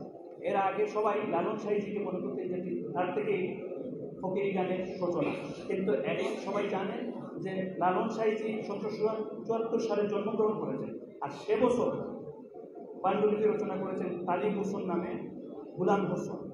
এই পাণ্ডুলিপি আবিষ্কারের মধ্যে দিয়ে যে মহিমায় ছিলেন তার আসন লাভ করেছে, সেই আসনের পেছনে সিলেটি নাগরিক লিপি রেখেছে অভূতপূর্ব ভূমিকা, কারণ সিলেটি নাগরিক লিপিতেই এই পাণ্ডুলিপি রচিত। এ কারণে সিলেটের যে মরমী পরিচয়, গোলাম হোসেন থেকে হাসন রাজা, হাসন রাজা থেকে শাহগরি, সবই হচ্ছে একই পরম্পরার, একই চিন্তার ধারাবাহিক। আমার বক্তব্য শোনার জন্য আপনাদেরকে আন্তরিকভাবে ধন্যবাদ জানাচ্ছি। দীর্ঘ পরিসর পরিপ্রেক্ষিত পেলে আমি গুছিয়ে বলতাম, এটি এত তাড়াহুড়ো করে বলতে হলে বলে আমি হয়তো অনেক প্রসঙ্গই এখানে যথাযথভাবে উপস্থাপন করতে পারিনি। আজকের অনুষ্ঠানের সভাপতি শ্রদ্ধেয়জন সিলেটের গণমানুষের অত্যন্ত প্রিয় মানুষ, শিক্ষাবিদ, ভাষা সৈনিক, তিনি একজন ভাষা সৈনিক, নিজে নন, তিনি একজন ভাষা সৈনিকের রাথা সাদাত খানের, আপনার অগ্রজ সাদাত খান, এবং আমি একবারই তার সাথে আমরা ছোটো ভাই, হ্যাঁ না আমি বলছি ওনার অগ্রজ সাদাত খান। আমি একবার ওনার একটা সাক্ষাৎকার নিয়েছিলাম। সাদাত খান অসাধারণ একটি ভূমিকা পালন করেছেন মুক্তিযুদ্ধকালে। তিনি মুক্ত বাংলা নামে একটি পত্রিকা সম্পাদনার সাথে যুক্ত ছিলেন। এই মুক্ত বাংলাটি আমি 2023 সালে সম্পাদনা করে প্রকাশ করি, পাঠক সমাবেশে প্রকাশ করেছে। এই গ্রন্থের কাজ করে যখন তখন আমি তার কাছে গিয়েছিলাম। তিনি অত্যন্ত সজ্জন মানুষ। আমি আজকে তাকে শ্রদ্ধা জানাই, বিশেষভাবে আমি ধন্যবাদ জানাই, শ্রদ্ধা জানাই বাংলাদেশের অন্যতম একজন শ্রেষ্ঠ কবি, বড় কবি আব্দুল্লাহ শিকদার। তিনি আজকে প্রধান অতিথি সহ মঞ্চে যারা আছেন, এবং পুরস্কার পেয়েছেন সোলাইমান হাসান ভাই, তাকে অভিনন্দন করেন। পুরস্কার মানুষকে আনন্দ না দিতে পারে না। এটা যে কতগুলো ঘটনা, পিতৃত্ব লাভ, মাতৃত্ব লাভ, পুরস্কার লাভ, স্বীকৃতি লাভ, সম্মান লাভ, এগুলো হচ্ছে কবি হওয়া মানে এতে গ্রন্থ প্রকাশ, এগুলোতে অপূরণীয় অসাধারণ আনন্দ হয়। এগুলো ব্যাখ্যার অধিক। এটি যিনি গ্রহণ করেন তিনি লাভ, মানে সেই আনন্দটা অনির্বচনীয়, যেটাকে বাংলার শব্দ অনির্বচনীয়, ব্যাখ্যা করা যাবে না। আর কি ধন্যবাদ জানাই। আর কি তথ্য দিই, আপনারা যারা সিলেটের সংস্কৃতিকে বুঝতে চান, এই মাসের ডিসেম্বরের 1 তারিখ সিলেট মধুসা নামে একটি 10 খণ্ডের একটি সিরিজ আমি সম্পাদনা করেছি, 7000 পৃষ্ঠা। সিলেট বিদ্যা সম্পর্কে আমাদের 3-4 হাজার বছর থেকে আজ অবধি যা কিছু আমাদেরকে জানা এবং বোঝার দ্রষ্টব্য আছে এই সিরিজে অন্তর্ভুক্ত হয়েছে। উৎস প্রকাশনের রজত জয়ন্তী বর্ষ এই বছর, এটি রজত জয়ন্তী বর্ষের স্মারক প্রকাশনা, 10 খণ্ড 7000 পৃষ্ঠা। এই সিরিজটি আপনারা আগামী সপ্তাহে পাঠকের হাতে যাবে। আপনারা সিরিজটি কোথাও পেলে ছেড়ে দেখবেন। আমার বিশ্বাস এরকম একটি সিরিজ যখন মানে এই বাংলা অঞ্চলের মধ্যে, আমি বাংলাদেশ বলছি না, বাংলা অঞ্চল বলছি, যতদূর বাংলা ততদূর অঞ্চলের মধ্যে যে সিলেটের যে শ্রেষ্ঠত্ব, সেই শ্রেষ্ঠত্বকে দালিলিকভাবে এই দর্শনের এই সিরিজটি আপনারা এটির মধ্যে দিয়েও এখানেও নাগরিক তার গ্রন্থ, তার ইতিহাস বললাম আকবর চৌধুরীর নাগরিক শিক্ষা এই গ্রন্থটি অন্তর্ভুক্ত আছে, আরও একটা গ্রন্থ আছে। তো এই যে মানে বিষয়টির মধ্যে দিয়ে আপনারা সিলেট থেকে বুঝতে পারবেন। আমার মনে হয় যে সিলেট যে একটি ঐতিহ্যবাহী জনপদ, সেটির জন্য আমরা সবাই গর্বিত। আপনারা আমাকে শুনেছেন, ধৈর্য ধরে শুনেছেন। আমি এখানে এত যোগ্য লোক না, আপনাদের মতো বিলব্ধ মানুষের সামনে দাঁড়াবো। আমার শিক্ষক এখানে বক্তব্য আতাউর রহমান স্যার আছে, এই স্যার এখানে আছেন, অন্যান্য গুরুজনরা আছেন। সবার প্রতি আমার শ্রদ্ধা বিনয় প্রদর্শন করে আমি আমার বক্তব্য শেষ করছি। ধন্যবাদ।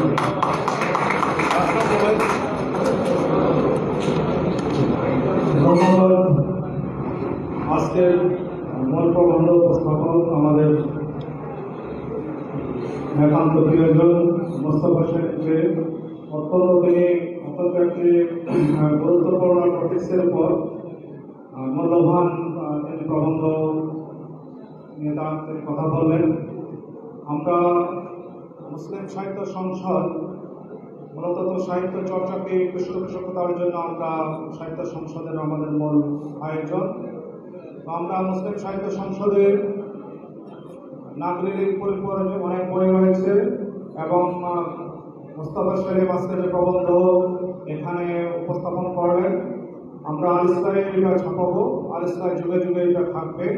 আমরা আশা করি আপনারা এটা থেকে উপকৃত হবেন এবং গোটা দেশবাসী উপকৃত হবে। সম্মানিত সুধীজন, আমরা আজকের অনুষ্ঠানের অন্যতম প্রাণ আমাদের শ্রদ্ধাজন কবি সুলাইমান আহসান। সুলাইমান আহসানকে আমরা এবছর সাহিত্য পদক দিচ্ছি। সুলাইমান আহসানের সংক্ষিপ্ত জীবন এবং সাহিত্যকর্ম উপস্থাপন করছেন আমাদের কেন্দ্রীয় মুসলিম সাহিত্য সংসদের বর্তমান সাহিত্য ও গবেষণা সম্পাদক বিশিষ্ট ছড়াকার প্রভাষক কামরুল আলম।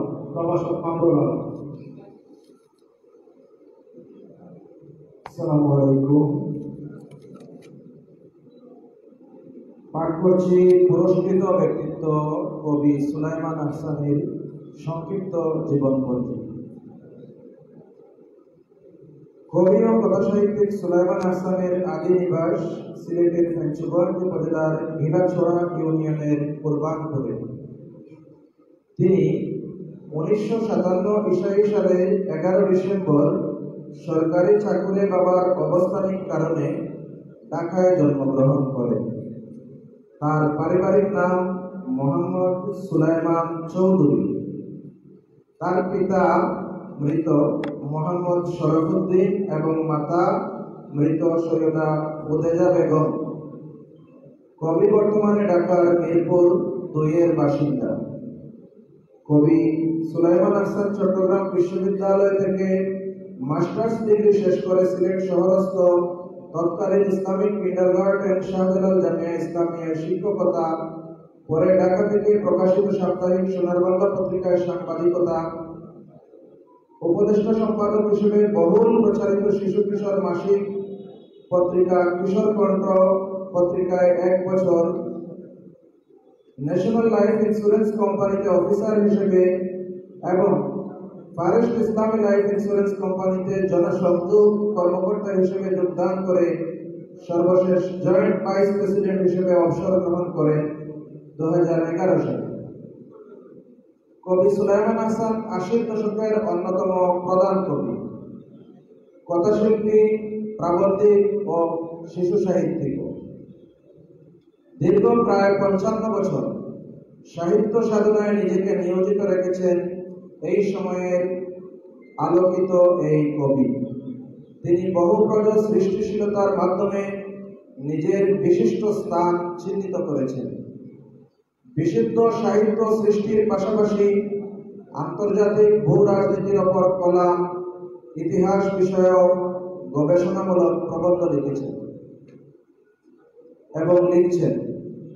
কবি সুলাইমান হাসানের এ পর্যন্ত প্রকাশিত গ্রন্থের সংখ্যা 31টি। এর মধ্যে কবিতা গ্রন্থ 10টি, বড়দের উপন্যাস 4টি, ছোটদের উপন্যাস 5টি, বড়দের গল্প 4টি, ছোটদের গল্প 3টি, বড়দের নভেলা একত্রে 4টি, প্রবন্ধ 1টি এবং অন্যান্য গ্রন্থ 3টি। সাহিত্যে বিশেষ অবদানের জন্য কবি সুলাইমান হাসান বিভিন্ন সময়ে সম্মানিত ও পুরস্কৃত হয়েছেন। এর মধ্যে উল্লেখযোগ্য কয়েকটি হল বাংলা সাহিত্য সংস্কৃতি সংসদ ঢাকা কর্তৃক সাহিত্য পুরস্কার 1997, সিলেট বিভাগীয় শ্রেষ্ঠ কথাশিল্পী হিসেবে শিশু কবি রকি সাহিত্য পুরস্কার 2011, নতুন কিশোরগঞ্জ সাহিত্য পুরস্কার 2011, centre for national culture Dhaka কর্তৃক কথা সাহিত্যিক শাহেদ আলী পদক 2015, নাবিক সাহিত্য সংস্কৃতি সংসদ ঢাকা কর্তৃক কবি গোলাম মোহাম্মদ সাহিত্য পদক 2019, চাঁপাইনবাবগঞ্জ সংস্কৃতি কেন্দ্র কর্তৃক সম্মাননা 2015, পাপড়ি লেখক পাঠক সম্মিলন সম্মাননা 2022, ঢাকা সাহিত্য কেন্দ্র বই প্রকাশের আত্মকথা 2023 সম্মাননা সহ বহু পুরস্কারে ভূষিত হয়েছে কবি ও কথা সাহিত্যিক সুলাইমান হাসান। ধন্যবাদ।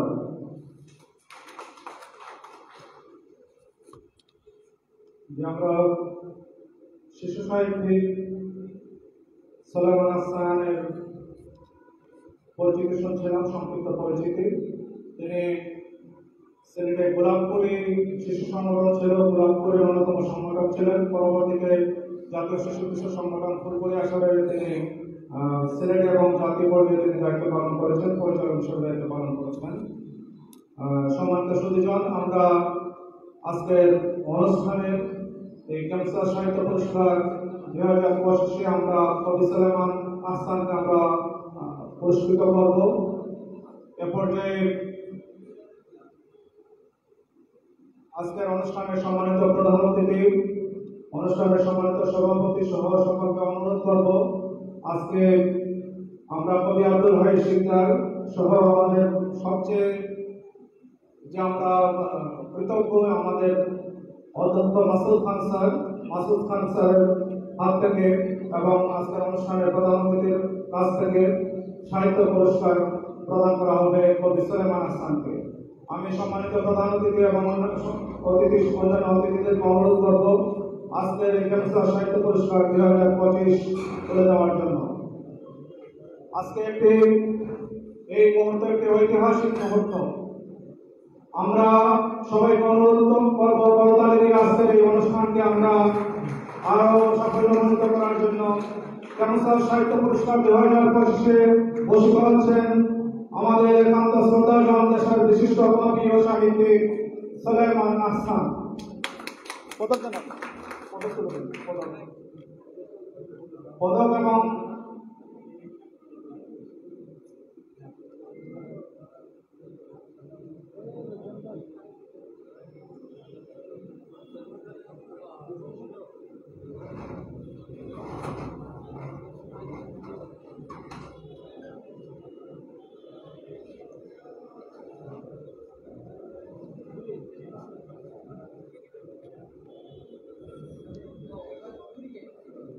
ফটো সেশনের জন্য আমরা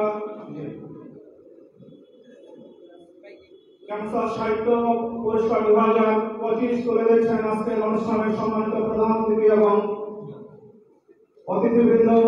আমরা দেখতে পাচ্ছি কবি সুলাইমান আহসানকে পুরস্কার তুলে দিয়েছেন আজকের অনুষ্ঠানের সম্মানিত প্রধান অতিথি কবি আব্দুল্লাহ শিকদার, ডক্টর মাসুদ খান স্যার সহ অন্যান্য অতিথিবৃন্দ।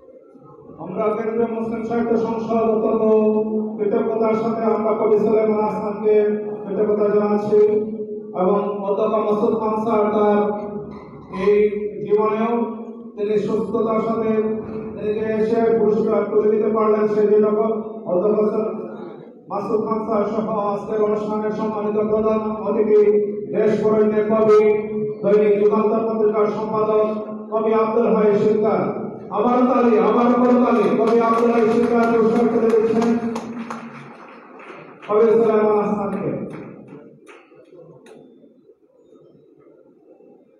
ধন্যবাদ কবি সুলাইমান আহসান এবং কবি আব্দুল হাই শিকদারকে। এ পর্যায়ে আমরা কবির অনুভূতি শুনব। আমরা এই পর্যায়ে কবির অনুভূতি শোনার জন্য সবাই অনুরোধ করছি এবং সংক্ষিপ্ত বক্তব্য রাখার জন্য অনুরোধ করছি আজকের অনুষ্ঠানে সাহিত্য পদকপ্রাপ্ত ব্যক্তিত্ব কবি ও কথা সাহিত্যিক সুলাইমান আহসান। কবি সুলাইমান আহসানকে তার অনুভূতি এবং বক্তব্য রাখার জন্য সবাই অনুরোধ করছি।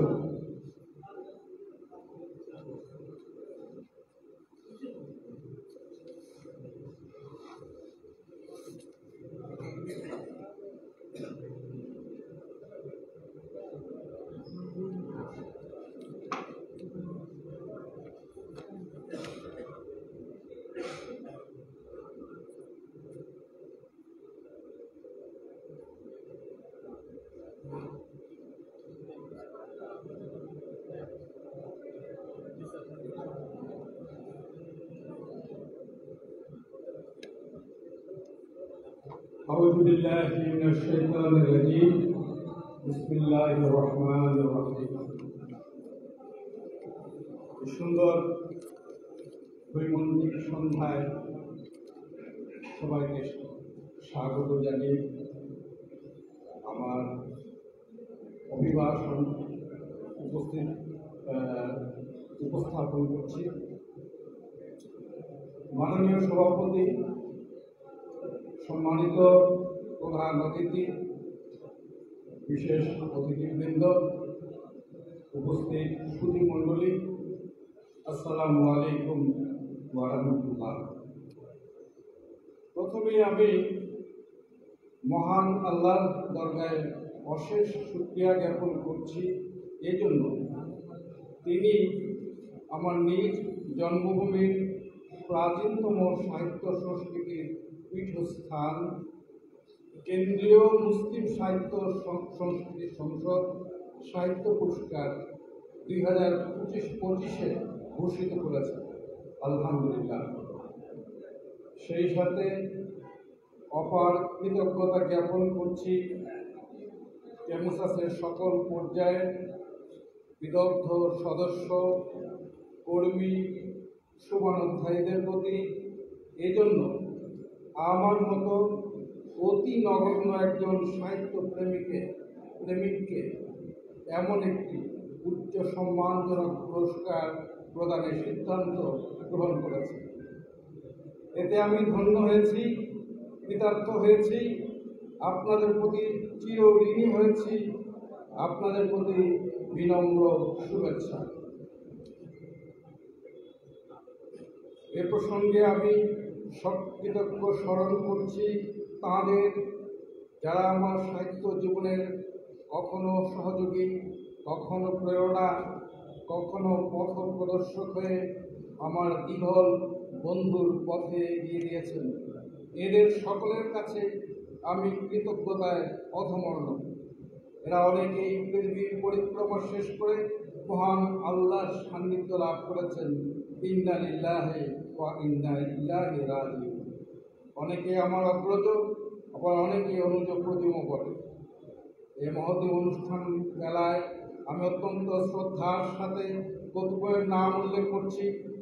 অধ্যক্ষ কৃষ্ণ কুমার পাল চৌধুরী, অধ্যক্ষ মসুদ খান, আমিনুর রশিদ চৌধুরী, কবি দিলওয়ার, অধ্যাপক সুনির্মল কুমার দেওমীর, সাহিত্যিক মুসলিম চৌধুরী, নুরুল হক টিকে, আহমদুজ্জামান, বেলাল মোহাম্মদ, অধ্যাপক আসাদুর আলী, কবি আফজাল চৌধুরী, সৈয়দ মুস্তফা কামাল, ডাক্তার আব্দুল শহীদ খান, অ্যাডভোকেট নুরুল ইসলাম চৌধুরী, সাংবাদিক মাহবুবুর রহমান, সাংবাদিক বুরহানুদ্দিন খান, আকসার বক্স, মাহমুদ হক, শামসুল করিম কয়েস, রাগিব হোসেন চৌধুরী, ফরিদ আহমদ রেজা, আব্দুল হামিদ মানিক, প্রিন্সিপাল ফরিদুদ্দিন চৌধুরী, অধ্যাপক ফজলুর রহমান সরকার, তাজুল ইসলাম, খলিলুর রহমান কাশেমি, মহিনুদ্দিন শিরু, আব্দুল সোবান আরিফ, ডাক্তার মোহাম্মদ মাসুদুর রহমান, ডাক্তার মোহাম্মদ আব্দুল লতিফ, ডাক্তার আল্লাহুর রহমান,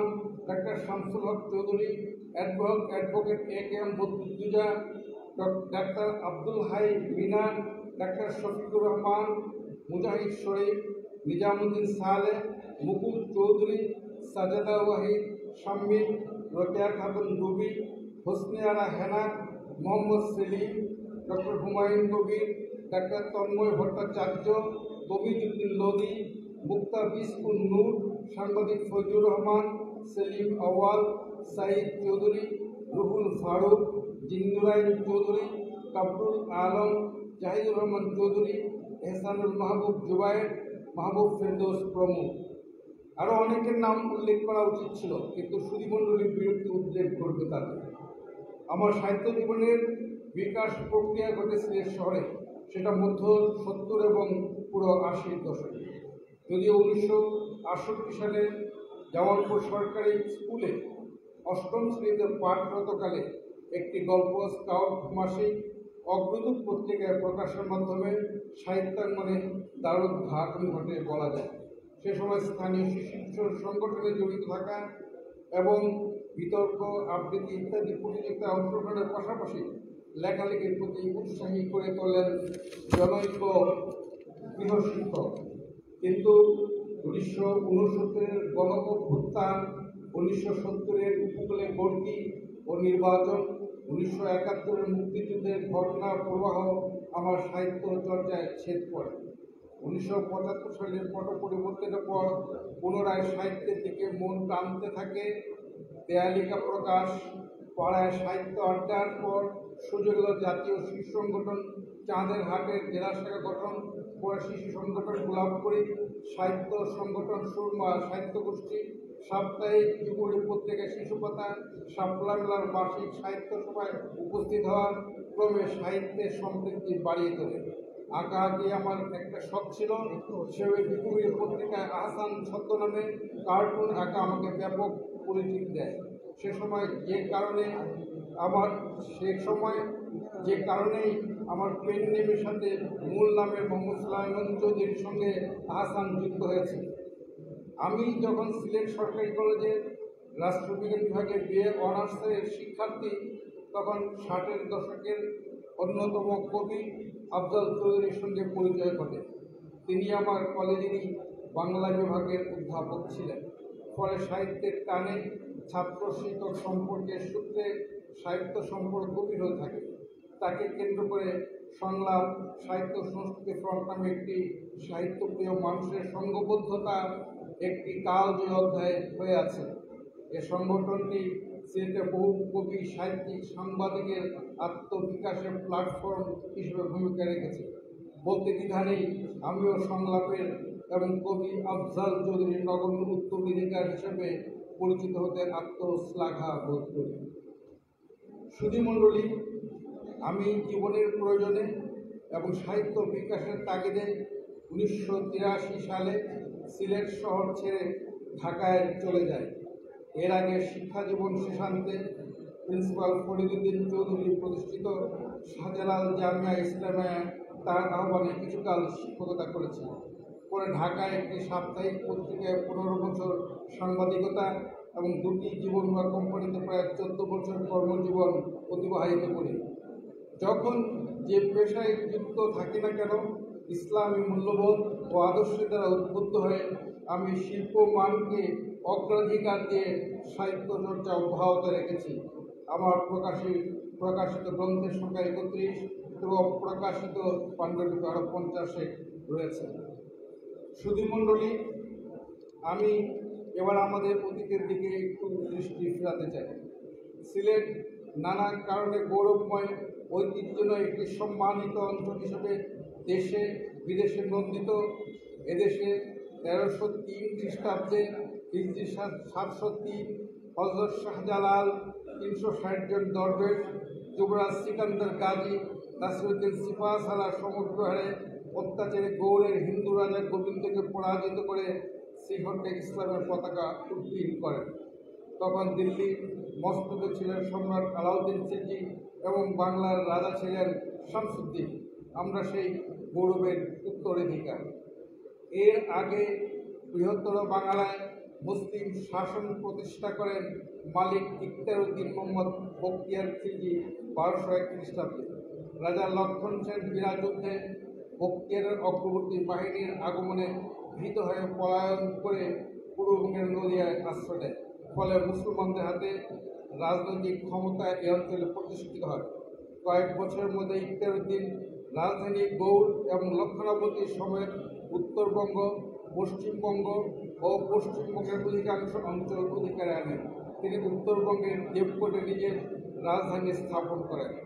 দুঃখজনকভাবে ইখতিয়ারউদ্দিন 1206 খ্রিস্টাব্দে তার নিযুক্ত অন্যতম আমির আলী মর্দান খিলজি কর্তৃক নিহত হয়। পরবর্তীতে সুলতান গিয়াসউদ্দিন ইউসুফ খিলজি 1231 থেকে 27 মুসলিমবঙ্গের রাজধানী দেবকোট হতে গৌড় লক্ষণবতীতে স্থানান্তরিত করেন। তিনি দিল্লির সম্রাটের আনুগত্য অস্বীকার করেন। তার হতে 238 বছর পর্যন্ত বৃহত্তর বাংলা দিল্লির মোগল কর্তৃত্বকে অস্বীকার করে স্বাধীনভাবে শাসন করেছেন বাংলার মুসলমান সুলতানগণ। 1576 খ্রিস্টাব্দে আকবরের সেনাপতি কর্তৃক রাজমহলের যুদ্ধে পরাজিত ও নিহত হলে বঙ্গদেশ মোগল সাম্রাজ্য মুক্ত হয়। এর আগে বহুবার মোগল সম্রাটদের দ্বারা বাংলা আক্রমণের শিকার হয়, কিন্তু বাংলার অসম সাহসী যোদ্ধারা মুসলিম এবং হিন্দু মিলিতভাবে মোগলদের পরাজিত করেছে। তাই আমাদের ইতিহাস বলে আমরা বীরের জাতি। তারপর 1971 সালে পাক আর্মির মতো অত্যন্ত চৌকস বাহিনীকে পরাজিত করেছি আমরা। 3রা ডিসেম্বর হতে 16ই ডিসেম্বর 1971 আনুষ্ঠানিক যুদ্ধের অনেক আগেই বাংলার মুক্তিযোদ্ধাদের হাতে পাক বাহিনীর পরাজয় সুনিশ্চিত ছিল।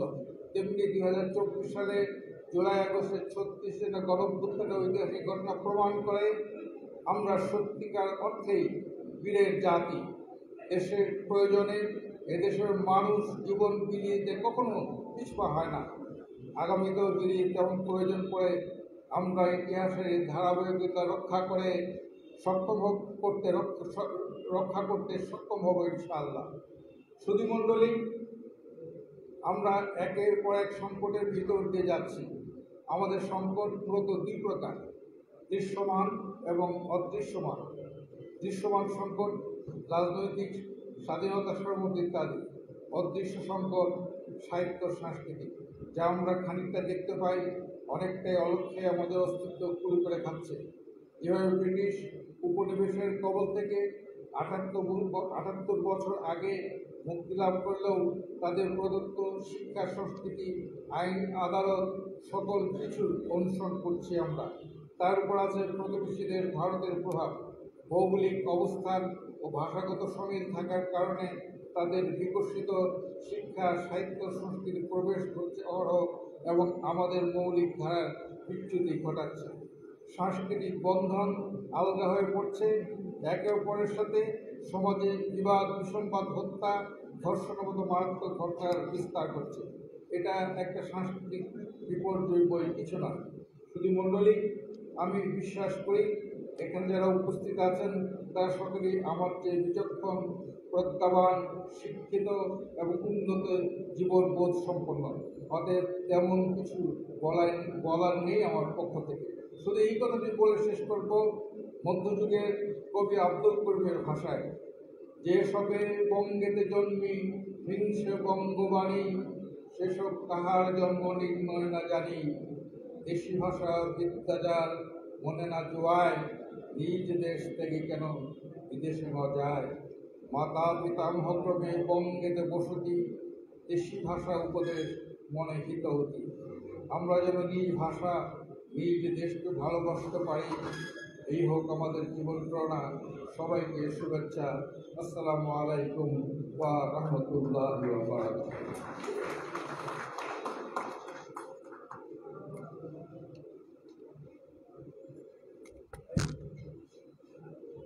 আমরা কৃতজ্ঞতা জানাচ্ছি ক্যান্সার সাহিত্য পুরস্কার 2025 ঘোষিত পুরস্কারপ্রাপ্ত ব্যক্তিত্ব কবি ও কথা সাহিত্যিক সুলাইমান হাসান তার নেতৃত্ব বক্তব্য হলে তিনি তার সকলকে তিনি কৃতজ্ঞতা জানিয়েছেন এবং ইতিহাস ঐতিহ্যকে স্মরণ করে তিনি তার অনুভূতি প্রকাশ করেছেন। সেজন্য আমরা তাকে ধন্যবাদ জানাচ্ছি, কৃতজ্ঞতা জানাচ্ছি।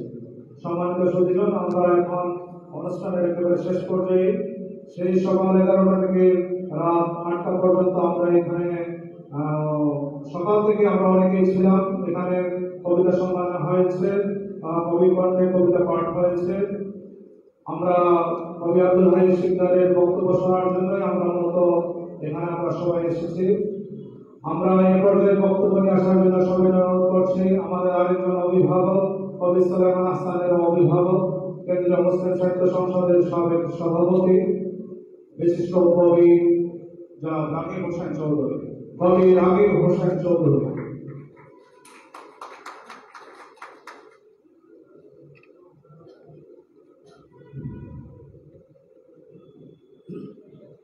বিসমিল্লাহির রহমানির রহিম। আজকের অনুষ্ঠানের সম্মানিত সভাপতি,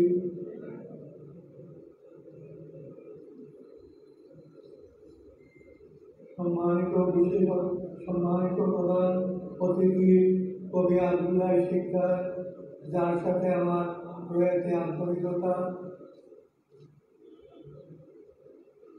উপস্থিত সুধী মণ্ডলী, আসসালামু আলাইকুম। এখানে অনেক কথা বলা হয়ে গেছে, সারাদিন চলে গেছে, এখন আমি খুব কম কথা বলবো। এখানে 2টি অনুষ্ঠান হয়েছে, কবি সম্মেলন হয়েছে, এরপর আমরা সাহিত্য সম্মেলনে এখন আসি। সাহিত্য সম্মেলনে 2টি পর্যায়, একটি ক্যাম্পাস সাহিত্য পুরস্কার প্রদান, অন্যটি সাহিত্য সম্মেলন। ক্যাম্পাস সাহিত্য পুরস্কার আজকে যে পেলেন কবি সুলাইমান হাসান। কবি সুলাইমান হাসান একটু আগে বক্তব্য দিয়ে গেছেন, আর বেড়ে ওঠা সম্পর্কে বলেছেন, এ ব্যাপারে বেশি কিছু বলার নেই। তো সুলাইমান একটা জিনিস ভুল করেছেন, তিনি সংলাপ সাহিত্য সংস্কৃতি ফ্রন্টের প্রথম সাধারণ সম্পাদক ছিলেন।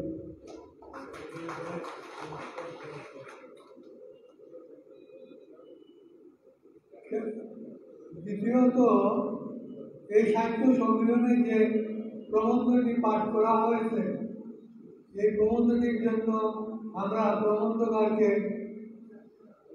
যদিও তুমি সিলেটি, তবুও সিলেটবাসীর পক্ষ থেকে মুবারকবাদ জানাচ্ছি। এই প্রবন্ধে তিনি কিছু ত্রুটি তুলে ধরেছেন। মোহাম্মদ সাদিক যে গবেষণা করেছেন, তিনি মুসলিম সাহিত্য সংসদে অনেকদিন ছিলেন, আমি তাকে সহযোগিতা করেছি, কিন্তু তিনি যে এক পেশে হয়ে যাবেন চিন্তা করেন। তার চিকিৎসা হওয়ার পরে বোঝা গেল তিনি আমলা হওয়ার জন্য এই চিকিৎসা করেছিলেন। তার সাথে আমার কথা হয়েছে, তিনি বলেছেন যে ডক্টর গুলাম কালী সাহেব করেছেন, আরো অনেকে করেছেন, আমি করলাম বা একটা অন্যরা করুক। তিনি একটা গোল বুঝামিল দিলেন আমাকে। মোহাম্মদ সাদিক আমাদের প্রিয় বন্ধু, তিনি যা লিখেছেন তা থেকে বের হয়ে এসেছেন আমাদের আজকের প্রবন্ধকার। সেজন্য তাকে মোবারকবাদ জানাচ্ছি।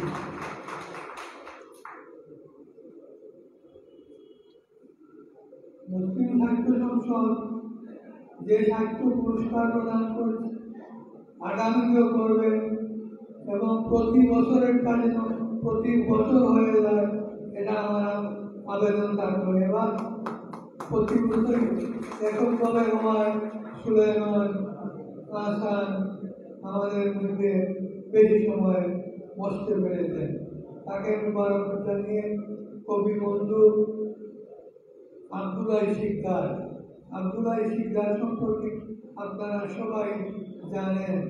তার কবিতা, তার বক্তৃতা, তার নাম রেখেছিলেন মৌলানা বাসানি। তিনি বক্তৃতায় অহংকার দেন বাসানির মতো। আমরা বিশেষ করি এবং তার বক্তৃতা শুনব এবং তাকে ফিরে রাখার জন্য মুবারকবাদ জানাচ্ছি। আল্লাহ হাফেজ।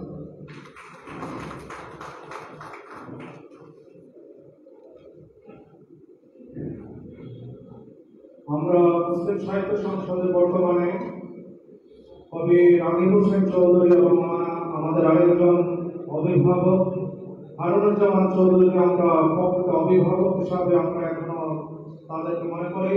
কবি রাগিব হোসেন চৌধুরী এবং হারুনুজ্জামান চৌধুরী আজকে সকালে দুইজনই ছিলেন, দুইজনই যৌথভাবে আমাদের এই সাহিত্য সম্মেলন উদ্বোধন করেছেন। রাগিব হোসেন চৌধুরী তার শারীরিক অসুস্থতা নিয়ে আমরা যখনই তাকে ডাক দিই তখন তিনি চলে আসেন, সেই জন্য কবি রাগিব হোসেন চৌধুরীকে আবার কৃতজ্ঞতা। সম্মানিত সুধীজন, আমরা এ পর্যায়ে বক্তব্য রাখার জন্য সবাইকে অনুরোধ করছি আজকের অনুষ্ঠানের সম্মানিত বিশেষ অতিথি, এই অঞ্চলের শ্রেষ্ঠ বিদ্যাপীঠ শাহজালাল বিজ্ঞান ও প্রযুক্তি বিশ্ববিদ্যালয়ের বাংলা বিভাগের বর্তমান বিভাগীয় প্রধান, বাংলা সাহিত্যের অন্যতম পণ্ডিত ব্যক্তিত্ব প্রফেসর ডক্টর মোহাম্মদ রিজাউল ইসলাম।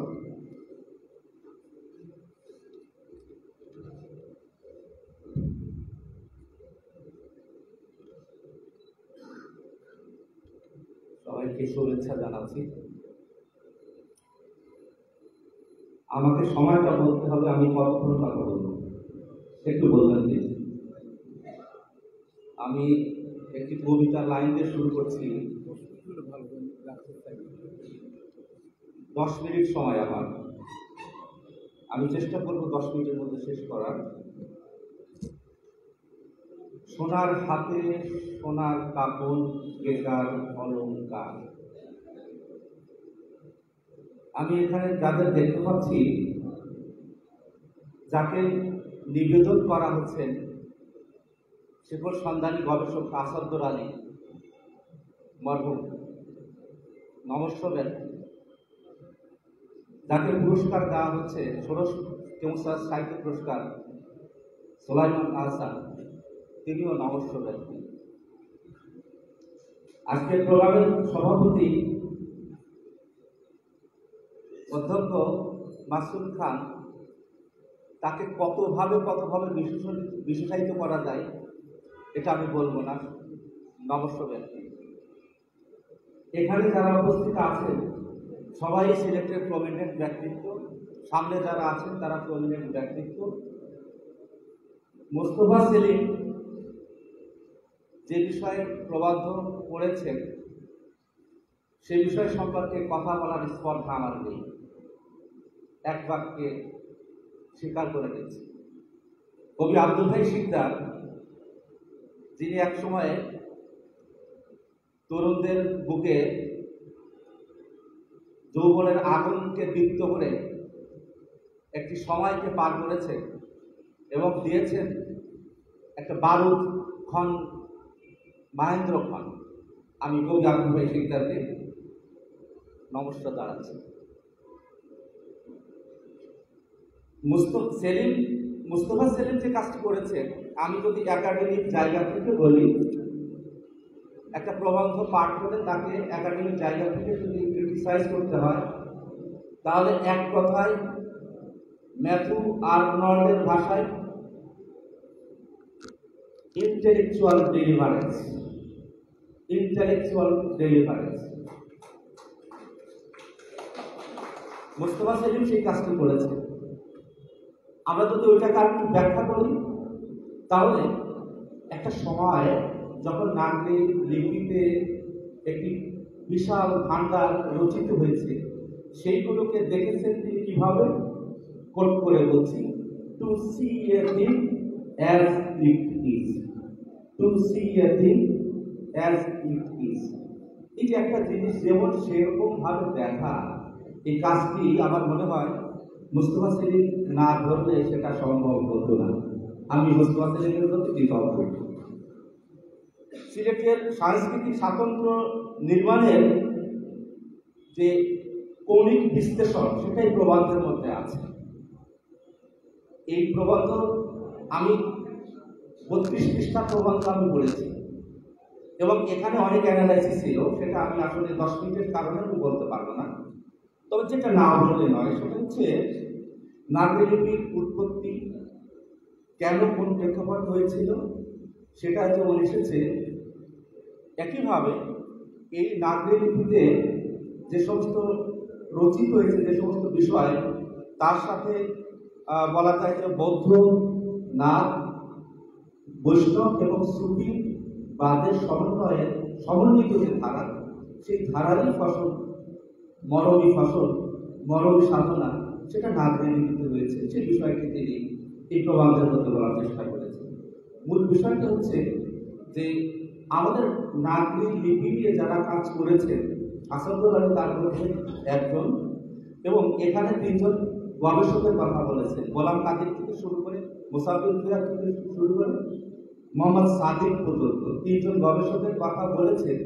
কিন্তু শুধুমাত্র সাদিক, মোহাম্মদ সাদিক, তার যে পিএইচডি থিসিস, যার সুপারভাইজার ছিলেন তপতি ভট্টাচার্য, তার বিষয়টা এখানে এসেছে। বাকি 2 জনের কথা তিনি বলেন। আমার মনে হয় বাকি 2 জনের যে থিসিস ছিল, সেই সম্পর্কে কথা বলে আরো একটু ভালো। তবে উনি বলেছেন যে পরেবার বৃদ্ধির আশঙ্কায় সেই কাজটি তিনি করেননি, যথার্থই করেছেন। এইটুকুর মধ্যে এত পরিসরটা আমরা আসলে আশা করতে পারি না, একদমই ঠিক বিষয়। এখন কথা হচ্ছে, এই যে নাগরি লিপি, নাগরি লিপিতে যে কেন এরকম ফকির ধারার ফসল বা বৈষ্ণব, সুফি, এই ধরনের বৌদ্ধ সহজা, এই ধরনের বিষয় ঘটলো, কেন ঘটলো? এর কারণই হলো যে আমাদের সাংস্কৃতিক ঐতিহ্য। সাংস্কৃতিক ঐতিহ্য এই কারণেই যে এখানে যেমন বৌদ্ধদের প্রভাব আছে, তেমন সুফিদের প্রভাব আছে। এখানে রুবি, জামি, শেখ সাদি, ওমর খৈয়াম, হাফিজ, এদের প্রভাব আছে। এবং আমি যদি বলি যে ওমর খৈয়ামের যে কবিতা বা হাফিজের যে গজল, হাফিজের গজলটা কি কায়েমে খবর, হাফিজের যে 500 গজল, এই 500 গজলের সার কথা তিনি হাফিজ একটা চরণে বলেছেন। সেই চরণটা হলো এই, কায়েমে খবর আজ ফসলে দুধ তর্কে সারা, অর্থাৎ ওরে মুড়ো, আজ ফুল ফাগুনের দিন তুই কিনা শরাব ত্যাগ করে বসে আছিস। এই শরাবটা কি? এটা তো একটা প্রতীকী ব্যবহার। এই প্রতীকী ব্যবহার তো আমাদের সুফি সাধকরা করেছিলেন, আমাদের ফকির ধারার যারা তারা করেছিলেন। আমরা ওমর খৈয়ামের যদি দিকে তাকাই, সেখানেও পাবো আমার আজের রাতের পরা তোর টুকটুক সিঁড়ির ঠোঁট, গজল শোনাও সিরাজি দাও তন্নি সাথী যেতে হতো, লাজ লাগা তোর গালের মতো যে বিলাসী রং সরাও, মনে ব্যথার বিনু নিমল খোপায় যখন তোর চুল। এই যে এখানে আপনার সিরাজের কথা বলা হয়েছে, এই সিরাজ বলতে সিরাজের যে গাজল, সেটার কথা বলা হয়েছে। অথবা আরেকটা বলি, যেমন ওমর খৈয়ামের মধ্যে আছে, নিত্য দিনে শপথ করি পর্বত বা আজলাতে, যাব না আর পানশালাতে, ছোব না আর মদ হাতে, অমনি আখির আগে দাঁড়ায় গোলাপ ব্যাকুল বসন্ত, শপথ শপথ ভুল হয়ে যায় পুরায় না তওবা। এই যে এই যে মদ আমরা বলছি, আক্ষরিক অর্থে এটা মদ হলেও এটা তো প্রেম রসের বিষয়। যে প্রেম রস নিয়ে খেলা করেছেন বাউলেরা, সুফিরা, সাধকেরা, সেটা আমরা পাচ্ছি কোথায়? এই প্রকৃতি ধারার ফসল যারা লিখেছেন, নাগরিকদের যারা লিখেছেন তারা। এখানে কৈফিয়ত দেওয়া হয়েছে কেন নাগরিক উৎপত্তি হয়েছে। আসলে যেখানে বাংলায় 49 বা 50টি বর্ণমালা, সেটা পড়ার সামর্থ্য সবার নেই। বাংলাও সবাই পড়তে পারতো না, সংস্কৃত তো দূরে থাক, বাংলায় পড়তে পারতো না। বাংলাটা এক সময় ভালো সুবিধা করতে পেরেছে তা না, কারণ বাংলাকে গালি দেওয়া হয়েছে। কারণ বলা হয়েছে অষ্টাদশ পুরাণানি রামস্ব চরিতানি চ ভাষাগম মানবম শ্রুতা রৌরগম নরগম ব্রজেত। অর্থাৎ বাংলায় যদি কেউ কথা বলে তাকে রৌরব নামক নরকে যেতে হবে। এরকম সময় বাংলারও ছিল। তারপরেও বাংলায় কিন্তু সবাই বলতে পারেনি যুক্ত ব্যঞ্জন বর্ণের কারণে, এবং বাংলা সবাই পড়তে পারে না। এই সহজ একটা উপায় থেকে 2.5 দিনে পড়া যায় বা বর্ণমালা শিখে যে ভাষাটা লিপিবদ্ধ মানে আয়ত্ত করা যায়, এই আয়ত্তকরণের জায়গা আমরা দেখেছি যে এই মধ্যযুগে, বিশেষ করে চতুর্দশ শতকে শাহজালাল রহমতুল্লাহের আগমনের পর থেকে ঘটেছে। এবং সেখানে আমাদের এই গবেষক বলেছেন যে, মোস্তফা সেলিম বলেছেন যে 200 পাণ্ডুলিপি প্রকাশিত অপ্রকাশিত সেটার সংস্করণের কাজ তিনি করেছেন। আমি একটু বলবো যে এখানে 200 না, একটু খোঁজ নিয়ে দেখেন। আমি ওনার সাথে কথা বলছিলাম, আসামের শিলচরে, বদরপুরে, করিমগঞ্জে খোঁজ দিয়ে দেখেন কত পাণ্ডুলিপি এখনো পড়ে আছে, এখন সেটা ধরা হয়নি। প্রসঙ্গত একটা কারণ বলি, কারণ হলো এই যে 2012 সালে শীতলাল শাহকে নিয়ে কাজ করার জন্য আমি একটা প্রজেক্ট হাতে নিই। প্রজেক্টটার নাম হলো শীতলাল শাহের অপ্রকাশিত গানের শিল্প দর্শন। এই অপ্রকাশিত গান কোথায় পাওয়া যাবে? পাঠালাম শীতলাল শাহের গ্রামের বাড়ি জকিগঞ্জ। এই জকিগঞ্জে আমার ছাত্রদেরকে যখন পাঠালাম, তখন জকিগঞ্জের সেখানে গিয়ে যাকে পেলেন তিনি বলেন যে শীতলাল শাহের নাতি, তখন তার বয়স ছিল 60 বছর। তিনি পাণ্ডুলিপি দিলেন না, পাণ্ডুলিপি দিলেন। তাহলে কিভাবে একটা কাজ করা যাবে? আমরা চাচ্ছি তো প্রকাশিত না, অপ্রকাশিত। এরকম দেখা গেল যে অনেক আছেন যারা গান মুখস্থ আছে, তারা গান এই সমস্ত গায়কদের কাছে শুনে রেকর্ড করে ওইটার উপরে আমরা কাজ করেছিলাম। এবং আপনাদের দেখাতে বলি এরকম অনেক গায়ক রয়েছেন তাদের মেমোরিতে, স্মৃতিতে এই শীতলাল শাহের গান রয়েছে। এরকম গোলাম হোসেন থেকে শুরু করে, আব্দুল শাহ থেকে শুরু করে, ফকির ওয়াহাব এবং ভোলা শাহ থেকে শুরু করে মাওলানা ইয়াসিন, সৈয়দ শাহ, শাহরুখ, এরকম অনেকের গান যদি খুঁজে দেখা যায় তাহলে যেটা লিপিবদ্ধ আছে, প্রকাশিত হয়েছে, তার চেয়ে অপ্রকাশিতের সংখ্যা বেশি। আমি কথাটা এইখানে রাখবো। আপনারা যারা সিলেটে আছেন একটা জিনিস খেয়াল রাখবেন, ফকির ফসল আহমদ শরীফ যখন সম্পাদনা করে প্রকাশ করলেন ফকির ফসল, প্রকাশের পরে সুকুমার সেন মুসলমানি বাংলা সাহিত্য লিখতে বাধ্য হলেন, কারণ এটা সম্পর্কে আগে ধারণা ছিল না, সুকুমার সেনের ধারণা ছিল না। আমার বিশ্বাস যে এখনো যে সমস্ত প্রকাশিত যে ফকির ধারার যে গান রয়েছে, নাগরিক লিপির যে গান রয়েছে, যেটা যদি সংগ্রহ করা হয় তাহলে বাংলা সাহিত্য আবার নতুন করে লিখতে হবে, একটা নতুন দিগন্ত করতে হবে। আমার মনে হয় মুস্তফা সেলিম সেই কাজটি যেটা করেছে, এই দায়িত্ব আপনাদেরকে নিতে হবে। আমি প্রস্তাব রাখবো, কেমুসার যে উদ্যোগ নিচ্ছে এবং তারা যে গবেষণার জন্য পুরস্কার ঘোষণা করছে, এই নাগরিক লিপিতে যে এখনো অপ্রকাশিত যে সমস্ত থিসিস রয়েছে, গান রয়েছে, লোকমুখে রয়েছে, কবিদের মানে মুখস্থ রয়েছে, সেইগুলো যদি সংগ্রহ করে প্রকাশ করা হয় তাহলে দেখা যাবে যে সিলেট অঞ্চলে গভর্নমেন্টের একটি, অলিভের একটি এবং সাধকদের একটি বড় কেন্দ্র, সেটা নতুনভাবে মূল্যায়িত হবে।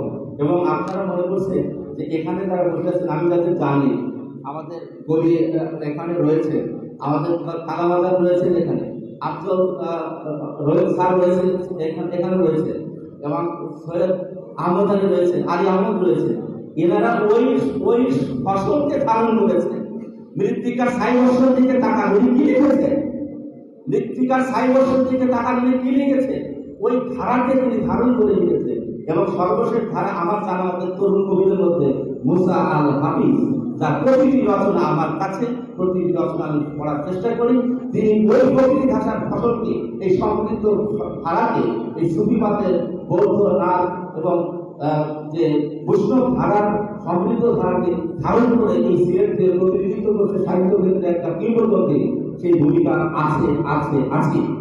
আর একটি কথা বলবো, সেটা হচ্ছে এই কবি আব্দুল হাই শিকদার এখানে আছে, যেখানে আপনারা এই 15 বছরে কথা বলতে পারেননি, 15 বছরে যেখানে সেখানে কথা বলতে পারেননি বিভিন্ন কারণে বিভিন্ন ভাবে, কিন্তু সেখানে এই কালাম আজাদকে আমি আবিষ্কার করেছি, আমার ছাত্রদেরকে আমি গবেষণা করিয়েছি, আফজাল চৌধুরীকে নিয়ে আমি গবেষণা করেছি, মুকুল চৌধুরীকে নিয়ে আমি গবেষণা করেছি, কবি আমাদের কমরেড আলী উনাকে নিয়ে আমি গবেষণা করেছি, এবং আমাদের সর্বশেষ গবেষক আমার কবি আব্দুল হাই শিকদার, ওনাকে নিয়ে আমি এখন ধারাবাহিকভাবে আমার ছাত্রদের নিয়ে গবেষণা করছি।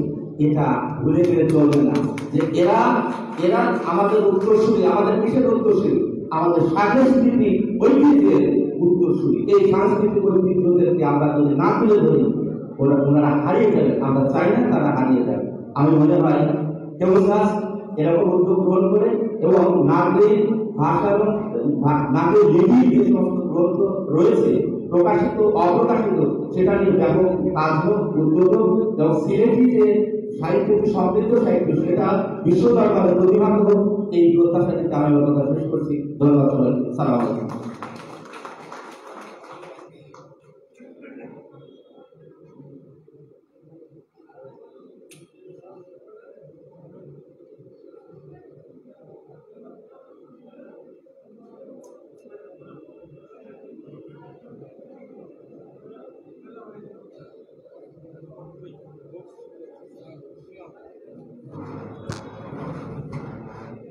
আমরা বিপক্ষণ নিরবতার সাথে বক্তব্য শুনছিলাম, যদিও তাকে আমরা সময় বেঁধে দিয়েছিলাম মাত্র 10 মিনিট। আমরা আসলে দুঃখিত, যেহেতু বিমানের নির্ধারিত ফ্লাইট রয়েছে, আমরা সময় দিতে তাকাতে হচ্ছে। আমরা আমাদের শাহজালাল বিশ্ববিদ্যালয়ের একজন পণ্ডিত ব্যক্তিত্ব প্রফেসর ডক্টর মোহাম্মদ রেজাউল ইসলাম, তিনি যদিও তার বাড়ি সিলেটে নয়, কিন্তু সিলেটের কবি সাহিত্যিকদেরকে নিয়ে, সিলেটের সংস্কৃতিকে নিয়ে তিনি গবেষণা করান তার ডিপার্টমেন্টের ছাত্রদেরকে দিয়ে। আমরা কেন্দ্রীয় মুসলিম সাহিত্য সংসদের পক্ষ থেকে আপনাকে কৃতজ্ঞতা জানাচ্ছি। সম্মানিত সুধীজন, আমরা এ পর্যায়ে আপনারা জানেন যে সকাল 11টা থেকে দুপুর 1টা এবং দুপুর 2:30 থেকে বিকেল 5টা পর্যন্ত, 5:15 পর্যন্ত আমাদের এখানে কবি সম্মেলন হয়েছে। আমাদের কবিরা তাদের কবি কণ্ঠে কবিতা পাঠ করেছেন। আমরা সকল কবি কিন্তু সমান, সকল কবি তার নিজ নিজ অবস্থানে সমান, আমরা তাদেরকে সেভাবে শ্রদ্ধা করি। কিন্তু আমরা একটা আয়োজন রেখেছিলাম যে আমরা লটারির মাধ্যমে আমরা সেরা কবিকণ্ঠ 5 জনকে আমরা সেরা কবিকণ্ঠ পুরস্কার দেব। কিন্তু আমরা বারবার বলছি সকল কবি তার নিজ নিজ ক্ষেত্রে সমান এবং আমাদের কাছে শ্রদ্ধার পাত্র। তো আমরা লটারি যারা এখানে কবিতা পাঠ করেছেন সকাল থেকে বিকেল পর্যন্ত, আমরা লটারির মাধ্যমে 5 জন কবিকে সেরা কবিকণ্ঠ আমরা পুরস্কার ঘোষিত করব। এর পূর্বে আজকের অনুষ্ঠানের প্রধান অতিথিকে কেন্দ্রীয় মুসলিম সাহিত্য সংসদের পক্ষ থেকে পুরস্কার তুলে দিবেন। আজকের অনুষ্ঠানের সম্মানিত সভাপতি সহ অন্যান্য অতিথিবৃন্দ। আজকের অনুষ্ঠানের সম্মানিত প্রধান অতিথিকে উপহার তুলে দিচ্ছেন আমাদের সম্মানিত সভাপতি সহ অতিথিবৃন্দ। কেন্দ্রীয় মুসলিম সাহিত্য সংসদের পক্ষ থেকে উপহার তুলে দিচ্ছেন কেন্দ্রীয় মুসলিম সাহিত্য সংসদের সম্মানিত সভাপতি এবং অন্যান্য অতিথিবৃন্দ।